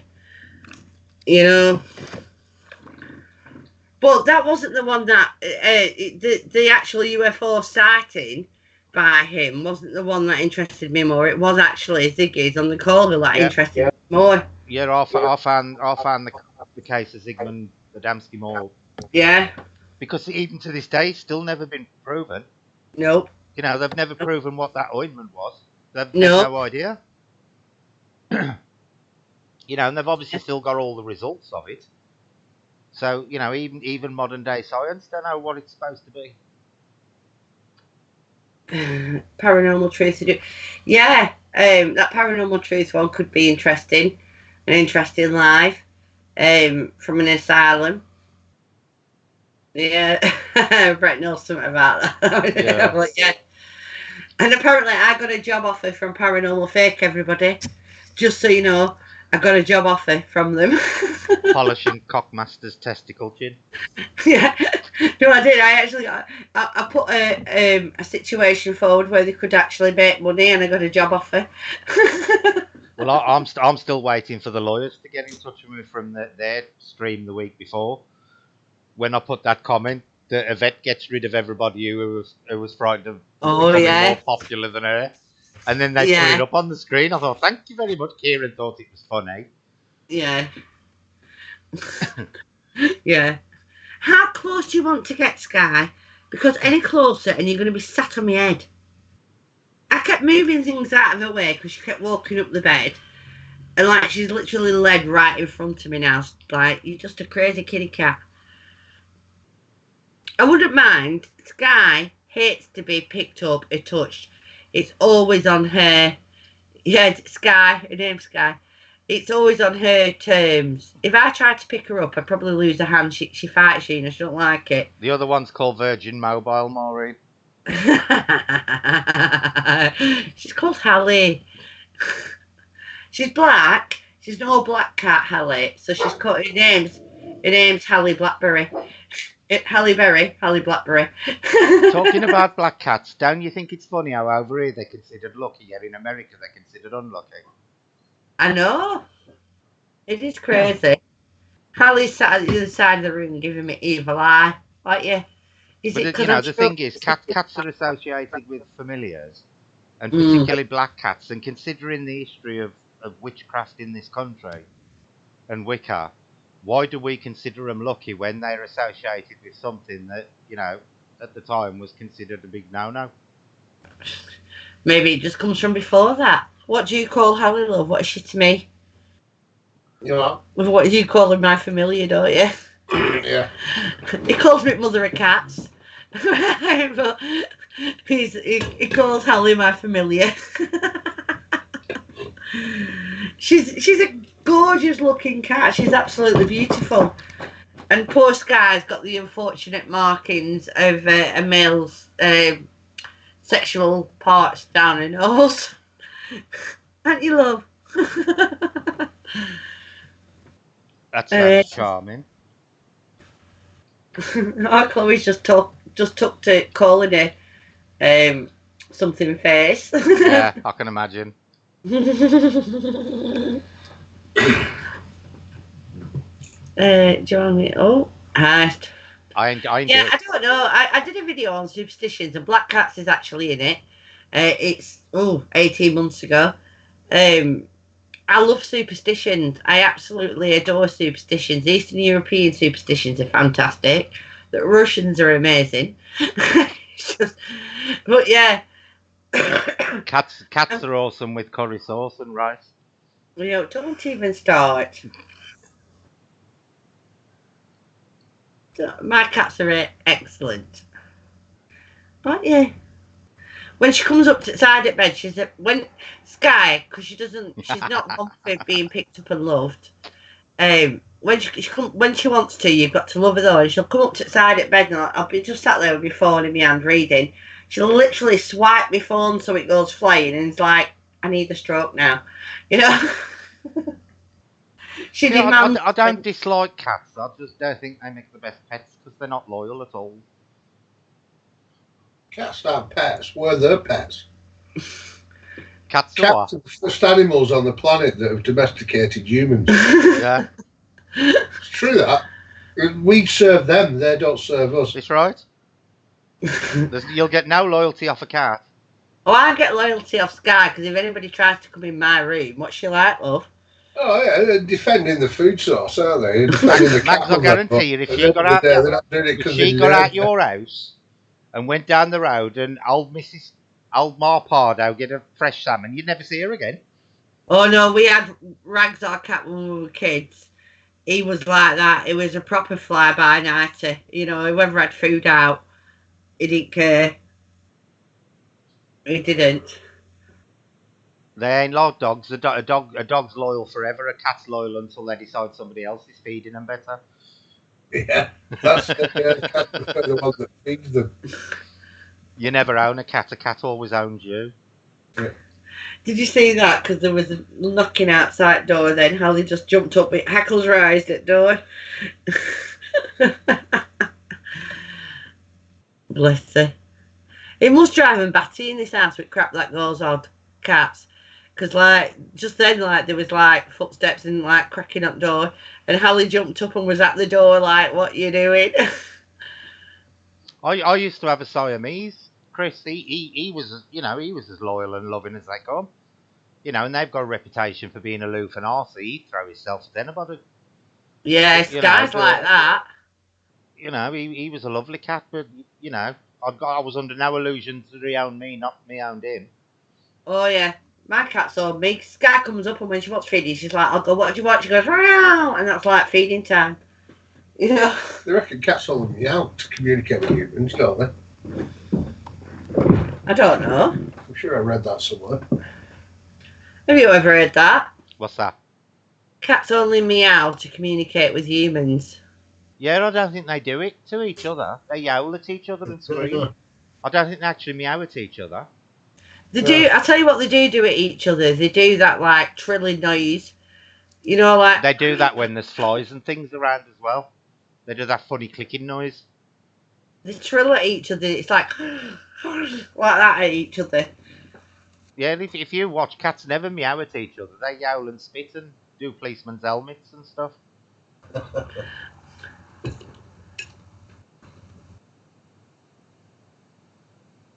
We used to have a cat that said no. He used to go no when you was doing somebody day one, like baffing him.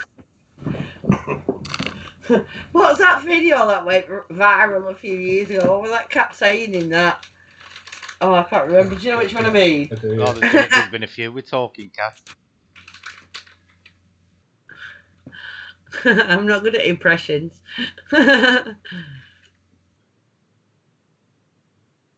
I had a boy that did that. But he did. He used to scream no. She tried to baff him. He was quite funny. And you did have to baff him sometimes because when you got Toms pissing over each other, it's disgusting. They stink. Mine are ladies and they've been doctored. And yeah. We had to because it was getting to the point where they were literally in season every 2 weeks, weren't it? And they'd be climbing on us and trilling at us. They get really noisy and they turn into slugs with anybody. Oh, they were terrible. It got really bad, didn't it? It got so we couldn't get a night's sleep with them because they was literally climbing on us, trilling in our faces and rolling around the fucking floor and the bed. And so we had to get him spayed because it was just got ridiculous. It got out of hand. and they were like prompting each other to come in. So like one would be in season, and then like a week and a half later, the other one had come in season, and then like a week and a half later, the other one had come back, and then we were like, my God. They're trying to neuter as many cats in Scotland as possible at the moment. They do here. It's Yeah, but it's advocated apparently for, there's only yeah. like 54 island wildcats left, and that they're breeding with the domestic cats. So them paying to have them done for free to try and, because apparently there's only 54 known uh, Scottish Island cats left now in Scotland, and they're trying to protect them. So Oh, Dennis had this cat, and it was called Barry the Love Cat, right? And he had a big diamond collar, right, with Barry on, called Barry the Love Cat. And you can imagine the size of him because it was called Barry the Love Cat. And he brought him in from being feral. It was a feral cat. But it was when he lived in the Isle of Man, and he was a big feral cat, and he was massive. He was probably one of the biggest cats I've ever seen. That you wouldn't call like a wild cat or something, you know. yeah, He was absolutely enormous. He must have stood well over a foot high, yeah, right? He was enormous, and he was when I Dennis brought him in, he was the biggest, laziest cat when they took him in, like from being feral. He kept putting food out for him and coaxed him in a bit at a time, and eventually he like moved in, did the cat, and it became like domesticated. But he became a bit too domesticated. He was kind of like loving the high life, and he put a lot of weight on, and it was like, but he was when you picked him up. Let's just say when you picked him up, you knew you'd picked him up. yeah. You're A straight friend to of pick mine him in up. Wales had a cat called Purdy Wee, and they lived on Mount Epping, and it was just like this little narrow winding road that goes up the side of the mountain, and they lived in a cottage on the side of the road, and they think that this cat was an hybrid with the Welsh mountain cat, the wild cat in Wales, and I Ah, kid you not, it had got an head the size of a Staffordshire Bull Terrier. And yeah, they'd got all fields behind their cottage because I used to keep ponies and stuff. And this cat used to kill rabbits, drag them into the middle of this little country road, and sit there and stop the traffic. And they used to have to keep knocking on a door can you move? Because I was all frightened of it. Literally, it was huge. It was huge, and you couldn't go near her when it got a rabbit because you got within 6 feet of her and it started growling. But I have yeah. never ever Barry was seen a like bloody tabby that. cat so big in my life. Yeah, Barry was a tabby as well. He was his head was like just crazy size, and he was massive, and it was kind of like you see we were talking about him, the hyenas with the heckles. He kind of had like a long section of fur down the back of his head and his neck, and it was a proper mismatch. Whatever he were, I don't know what he were, but he was massive, and he was like, you don't like bug me while I'm led here. It would Yeah. go for you. But I don't dislike cats. I just prefer my dogs. You get more loyalty and love off a dog than you do a cat. A cat's only loving you because it wants to be fed. Yeah, but I'm good with that. I'm good. I've just picked Sky up now. If you hear me go, ah, you know why? She's sticking a paw in my face. And this is the thing with cats. Goes in my face. If somebody breaks in your house, the dog will see them off. If somebody breaks in, a cat will probably show them round. Yeah. That's the thing with cats. Now you see, Hollywood, Sky Will Shish doesn't like strangers. No. Sky does not tolerate strangers in our house, and especially up here in my room. If anybody tries to walk into my bedroom, she's hissing and she gets herself in a right state. It's like, this is my area. You need to get the F out. She does not tolerate it at all. She goes crazy. Now, the best number ain't 7, it's 9.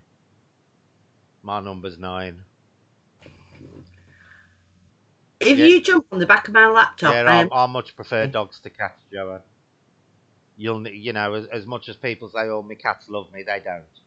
They do not. My cats love me. Shut up and don't disillusion my thoughts. Biatch, please. My number is 3, 7. 7's it's one of those numbers that pops up a lot. I just think it's a common number. It's not more common than the other fucking 7. Really, is it? It's no more common than the other ones. Robert, it's no more common than the effing other ones. Well, you're right. And I was born on the 7th of July, 1970. Yeah, Rob's date of birth is 7774. Well, see, mine's really funny because I'm born on the 18th of January. If you divide 18 by 2, it equals 9, and if you add all the numbers of 18 to the 1st, 1970, that divides back to 9 as well. And that's why I've been told 9's my lucky number. Ah. I don't think I have a lucky number. I don't think I have luck, so I suppose having a lucky number would be. I've got you. Yeah. Okay, thank you, darling. So good luck. So that's good luck. So what would my number be then? 7. 7. Okay. Rob said my lucky number is 7. 7. My lucky number is 7 because I've got him. See, the only reason people think 13 is unlucky is because of the Last Supper.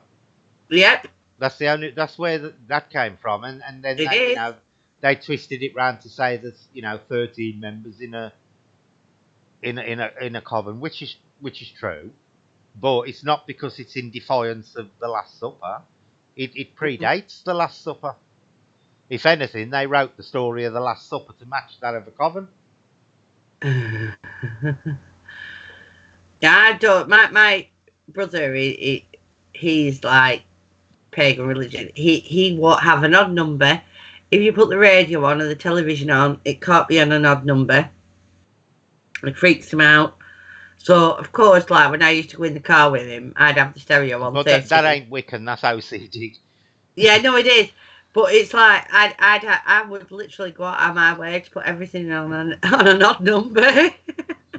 See, I'm OCD with symmetry. If I've got like a load of pens and pencils, I am too. I line them up and everything. Yeah, and me too. If I'm walking down a pavement, I'll like make sure my foot drops exactly the same. I'll get obsessed with it, and I think, oh god, it's OCD again. I literally couldn't have ornaments and pictures because it would freak me out if I couldn't get them lined. Mags, that's one thing I can't tolerate. If I go in somebody's house and their pictures are crooked, I'll straighten them when they ain't looking. Yeah. Now, that reminds me of a ghost thing. Why, Sky? That reminds me of a ghost thing. Our Tracy lived in a pub owned a pub for a good few years there and her husband. And our Tracy's a bit OCD as well. And every day, the spirits would move the pictures several times a day. And Tracy would like go around. She spent half her life straightening the pictures that she had. And I've told you, I've only ever seen 2 mediums who literally made me believe that what they were doing was right. Now, this one was the one who I said never charged for. She'd do group readings, but if she came, the only thing she asked for was a lift to and from the event and her drinks bought for her. That was the only, while she was there, whether it's a brew or whether it's pop or what have you. That's the only thing she ever asked for. Any money made from her appearance had to go to charity, and she had to see the receipts from it. Right, so the place where she were might have made money over the bar or whatever, but they never made money from her appearance. Do you know what I mean? Yeah. So she'd come in this day, and it was the first time she'd come to the pub, and she was having a look round, and she said to our Tracy, she started laughing, and she went to our Tracy, "How often do you straighten your pictures?" And our Tracy was like, "All the time." She said there's like an elder spirit here, Victorian, with like a top hat kind of thing. She said, and he goes round on purpose and laughs himself silly because you're going round straightening him. He goes round right after you and flicks him back off. See, my nan used to drive me crazy, Mags, because my nan always deliberately made pictures slightly crooked, because apparently there was an old superstition that the devil sat on level pictures. Well, I've never heard that one. Yeah, it's an old black country superstition. Right. The devil car sit on the frame of a slide, and I used to straighten, and we used to drive each other mad because she'd make them crooked and I'd straighten them all because I cannot stand. And it's the same if people have got pictures on the wall; they've got to be exactly the same distance from the opposite walls and stuff like that. I can't cope with people just throwing things up willy nilly. Does my head in. Does my head in. No, I don't like it. If you It notice, has to be seen to be level and right and straight. If you probably can't notice it, but you know the screen we're on now. Mm-hmm. Those frames are exactly the same to the pixel from the edge of each side of the screen. Yeah. Yeah, I do that. I measure them out. I've got to. Honestly, Mama, it does my nuts in. I cannot. Everything's got to be symmetrical. And I know it's OCD. But I don't care. I really don't care. Have you seen that when she got the pips bloke round? What Sam had put. That was so funny.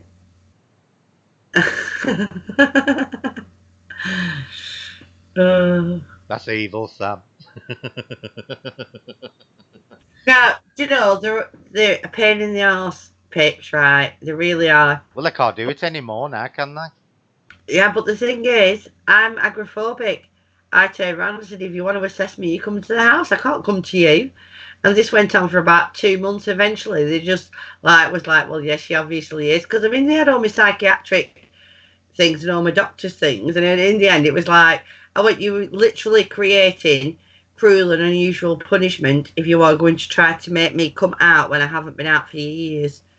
Do you know what I mean? Yeah. It's like cruel and unusual punishment. If you're going to force me through that, you're going to make me worse than what I actually am.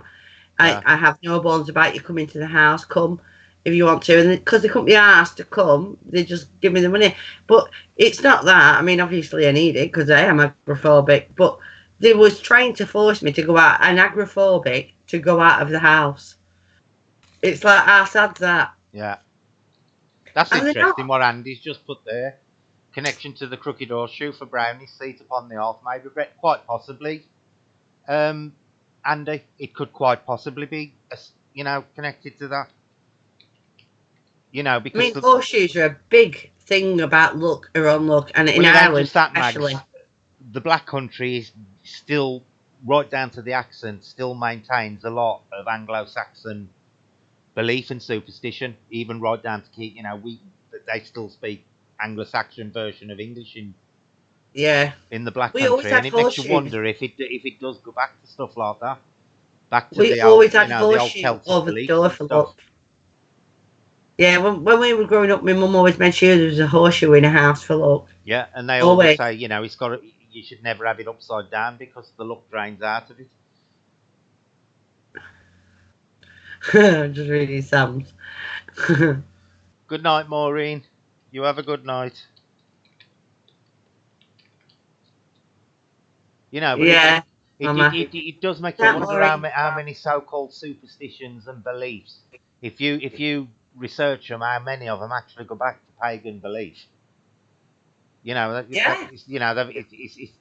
survived Christianity. Yeah. A lot of old superstitions and beliefs are actually pagan in origin. Load of them.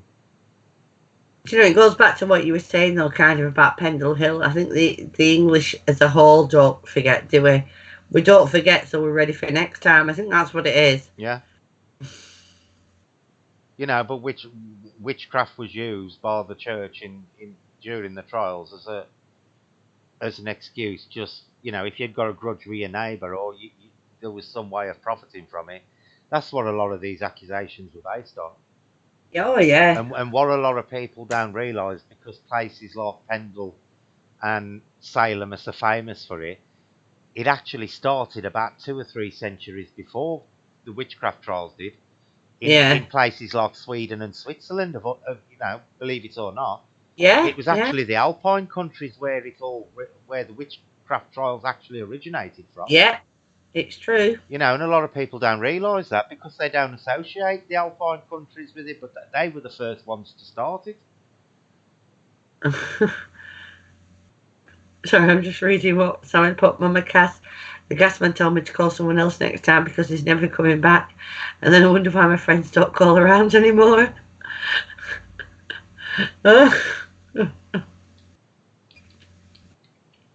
Yeah, my mum said I can't like have anything out if she comes round, and I'm not allowed to do anything paranormal at all. Yeah, But you see, I'm not spiritual. I don't have all this. my nan was Welsh. Well, came from a long line of Welsh. They come from, I think it was the Rhondda Valleys. I think they were from. Is where they originally come from. But she always used to put food out for the fairies and stuff.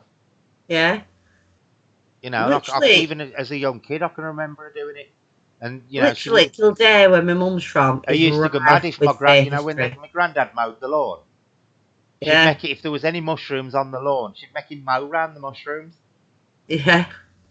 See, that's my family. My family are rife with, because Kildare, where my mum's from, is rife with the shiny ones, or the shiny people history, the fair, and it's like literally Teenanog is from there. Yeah. That's where it was thing, and we were brought up on these stories. Literally, they were embedded in us. But I can still remember because my nan passed away when I was 11. She died when she was 59. She died quite young. But I can still remember all the different stories he used to tell, and the funny little beliefs she had was amazing.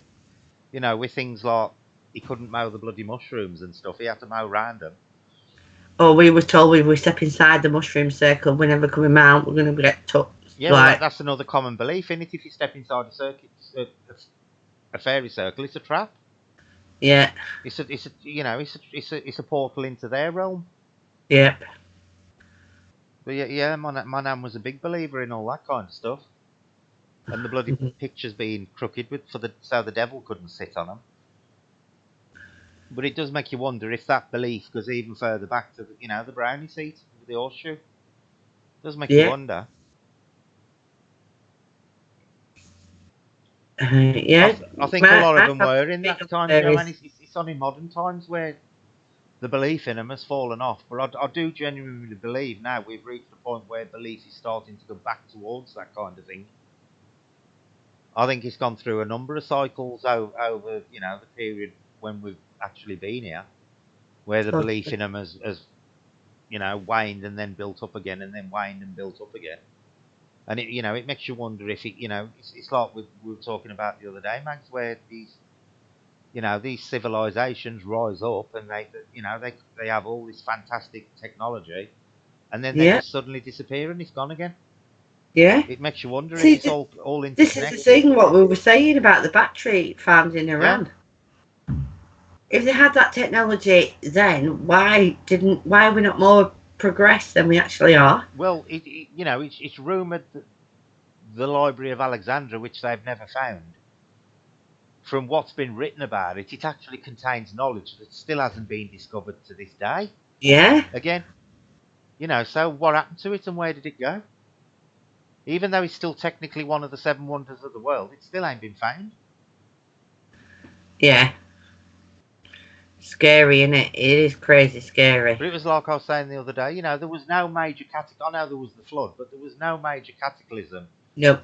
With the Mayans, when they suddenly all disappeared, there was no major cataclysm in Egypt. Story, isn't it?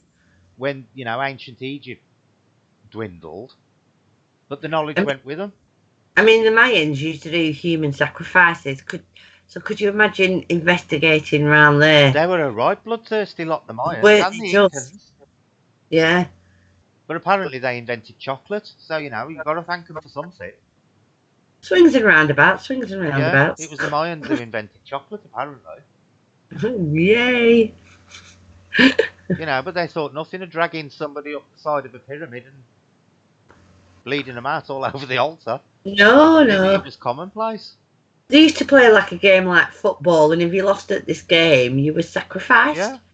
It's like, I don't want to be on that team. I'm good. Pick me last. Human sacrifice among the Mayans weren't like a rare occurrence. It was like a weekly thing. No, it was something they did all the time. Yeah. You know, it's Crazy. like, oh, don't like him down the road. Let's sacrifice him. Yeah, exactly, Joanne. You know, but We when, can when forego, you we when can you look forego at a some of little the human technology they sacrifice. had for their time, where's it all gone? And why did It's it like go? we can forego some human sacrifice. He had chocolate. Oh dear. You know, there's been whole nations that have been highly advanced and then just disappeared off the face of the planet. Exactly. And you've got to wonder who's creating these situations. Aliens, It's Max, strange. aliens, and taking them back to wherever they brought them from. So Rotherham, innit? You're in. Yeah. I'm just asking before I send the heavies round. But what is funny, all these nations that had all this technology and disappeared, all had in their mythology sky beings. So it does make you wonder. Every single one of them who this has occurred with, all claim that their knowledge came from sky beings, and they also claim that one day they would return. So, Right, well, would just go let me somewhere answer with the sky this. being. Just Even the sorry, Mayans just let claim me ask that. this. Right, that's fair enough, right? And let's go with that theory about the sky beings, yeah? Now, why? This is just a question. Why would they want to keep us in, say, a backward state? Why would they want to keep us backwards to what our potential could be? Because Why would they need to stop us from if you learning? believe the theories, Max, that we, you know, and there is, you could tie it in Ragnarok, with I the love missing that. link, right? Because they've never found the missing link. Mm-hmm. There's claims that we are just a giant biological experiment, and maybe that's what they're doing. They're resetting us every so often to see. I ain't saying this is what is happening, but this is a theory that could be, you know, put forward. That is basically they're resetting us every so often and trying different variables. Maybe. But I love Andy, Ragnarok. what do you think of Roanoke? Roanoke, rather. Yeah, I love it. And I do. I kind of think, do you know when they was there and then I can't think of his name now, and he went back home and he came back Yeah. and nothing was there. Yeah. Do you know what I kind of think? And I've got one normal theory and one not so normal theory on it, right? One normal theory is he integrated into the Indian population Yeah, and that's one of the theories I think may have happened. And bred. And the other is either a time or dimensional shift. Because of the lack of evidence, I kind of think if they were interbreeding with the Indian population, there would have been some evidence left. The Indians What were was the big on word that story. they left carved? See, because if it was interdimensional and they suddenly got sucked through a thing, they wouldn't have had a chance to. What was it, Crower? What was the bloody word that they carved on the tree? Yeah. Oh, what was it, Andy? What was the word? I can't think off my head, and it's late. Yeah, it was something like with Crower Tower or something like. Croatoan, wasn't it? Right, now see, I've got about three theories about what happened. One, I think they were actually integrated into the local tribe. You know, because he was gone for 3 years and they were. That's it, Croatoan, I thought it was. Yeah, Croatoan. The other theory is Croatoan is actually, I can't remember whether it's an island or it's actually the tribe that were just south of the island they were on. And that the one theory is that they went to Croatoan Island, which was just below them, and integrated with the tribe there. Or the other thing is, I think maybe the local tribe who were known to be aggressive to them, you know, they'd had problems with them, murdered them all. Yeah. Yeah. Or I think the most likely one is they were actually integrated into the local tribe. But the Croatoan one gives evidence that they went south to that island. I watched a documentary on this a few months ago, and they actually traced where they could have gone, the possibilities of what the things that could have happened. Well, the thing is, when he went back he didn't actually get an expedition to go back himself, did he? He went with another thing. And when he saw that Croatoan, he wanted to go down to Croatoan Island to check. Yeah. And they refused to do it because there was bad weather and stuff that stopped them going, and it was costing them money, so they returned back to England. But I think it's quite possible that was where they ended up, and that was why they carved Croatoan on the Well, thing, they because actually that was the name of the island just south of them. This investigation that I did, they actually went that way around, and they did. It's late and my head's not working. What's that thing they put over ground to see if there's been any ground disturbances in a certain amount of times? You know, that machine that they walk along with, and it'll tell you the depth of the ground and if there's been any Ground disturbance. radar. Yeah, did a ground, and they actually found round Croatoa an English coin from the period. So that was really interesting. I'll tell you it where. What's he called? Rob will know better because Rob loves watching him. He's been on Ghost Adventures a few times, but he does that. What's that fella called? Who were like Josh? What's he called? Who does those unexplained like things? No idea. Oh, I can't. Josh Gates. Josh Gates. It was a Josh Gates thing. And he found an English coin around that area, and that was pretty cool. They did the ground mapping, you know, and all that. And in fact, they did actually dig, and they found in an area where they thought had been disturbed, and they found an English coin there, and a couple of other things that they could associate. Well, apparently it weren't just a coin, was it? Weren't it a sword hilt or something they found as well? They found a few things. There was a 17th. There was a sword hilt from that time that was apparently it was an English one or a Spanish one. Apparently. Yeah, it is cool though, and I do know a coin was one of them. But yeah, they did find a few things. I like him, that Josh Gates. He does some good stuff, doesn't he, Rob? See, but the interesting thing was when this was all going on, because like Mama said, he buggered off back to England to get supplies because they were starving. He left his daughter there as well, though, didn't he? He left his wife and kids, and he was gone for 7 years before he got the money to come back. And even then, he didn't come back with his own expedition. He came back with somebody else, and that was why. But what's interesting to know is apparently that this tribe on Croatoa, the island that was the next one south down the coast, didn't get on with them who was local to the island they were on. Yeah. So this is why they think they took him in and they went there, and that was why they carved the name so he'd know where they'd gone. But because he was with somebody else's expedition, and he did plan to go down, apparently, but storms and stuff happened for weeks and they couldn't get down there, and that it was costing money, and he had to return back to England. So he never got to Croatoan to find out whether they were there or not. And I think that was where they were integrated into the tribe there.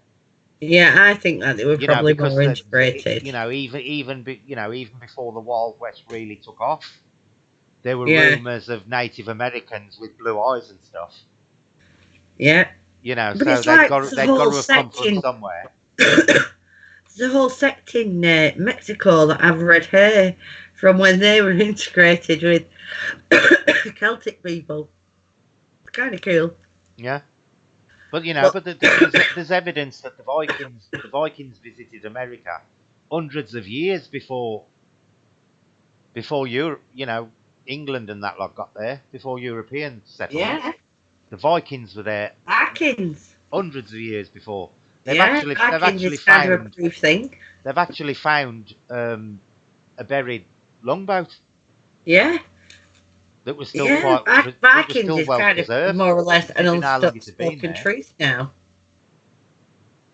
It's kind of an unspoken truth. It was one of the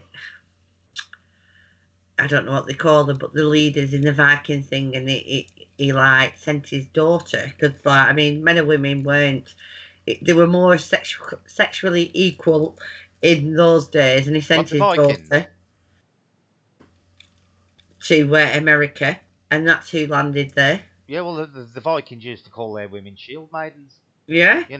They were considered as much warriors as men. Yeah. Yeah, definitely. Right, I'm going to jump off now so Rob can get some sleep because he's ready for his bobos. I'll be in chat if he's staying on, but I'm gonna call it tonight. I think because it's 25 to 1. yeah. So All it's right, getting we'll stay late, on when and you say bye then. we've been on nearly 4 hours again. Mm-hmm. Hang on a sec. Can you just hang on a second, Max? Yeah, Cheers. no worries. Love them. Yeah, Josh Gates documentaries are really good. And he doesn't take himself too serious either, Sam, which is really cool. But, you know, he goes places other people won't go, which is amazing. And I kind of love that about him. I do like watching them.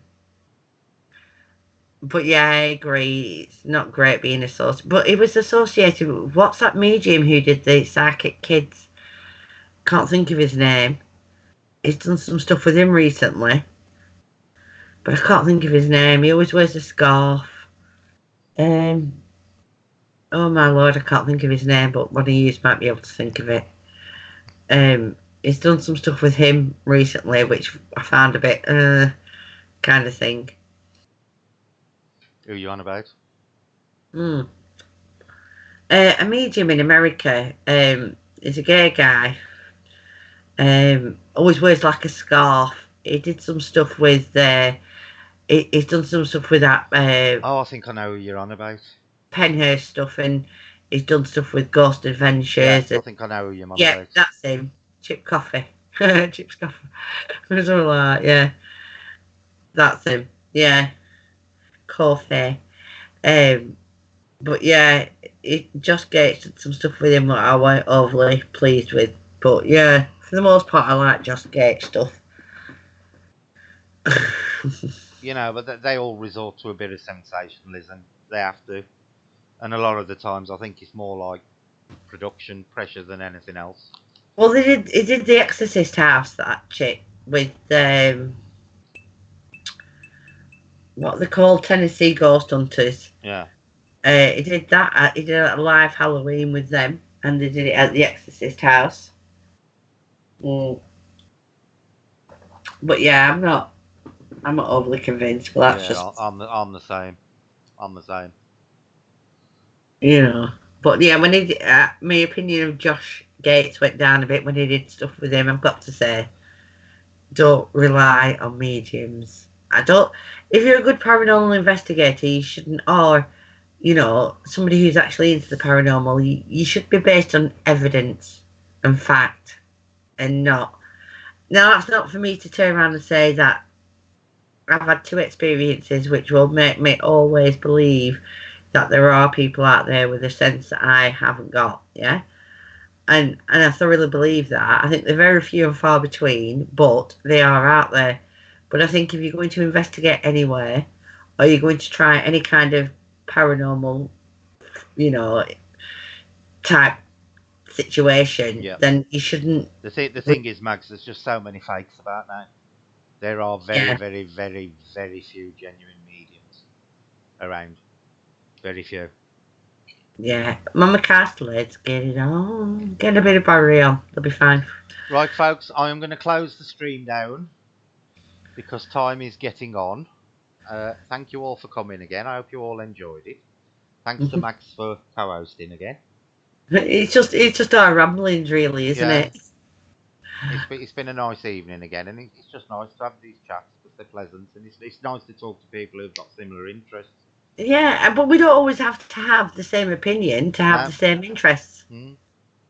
That's the thing, isn't it? We don't always have to agree. Me and you don't agree on everything, but we respect. Yeah. And I think that's what it's about, isn't it? You know, we have a good time talking about things that interest us and have our different opinions on them. Yeah, you know, I know we have these rambles at the end, but we do, you know, I do try and keep at least 2 hours of it as paranormal as possible.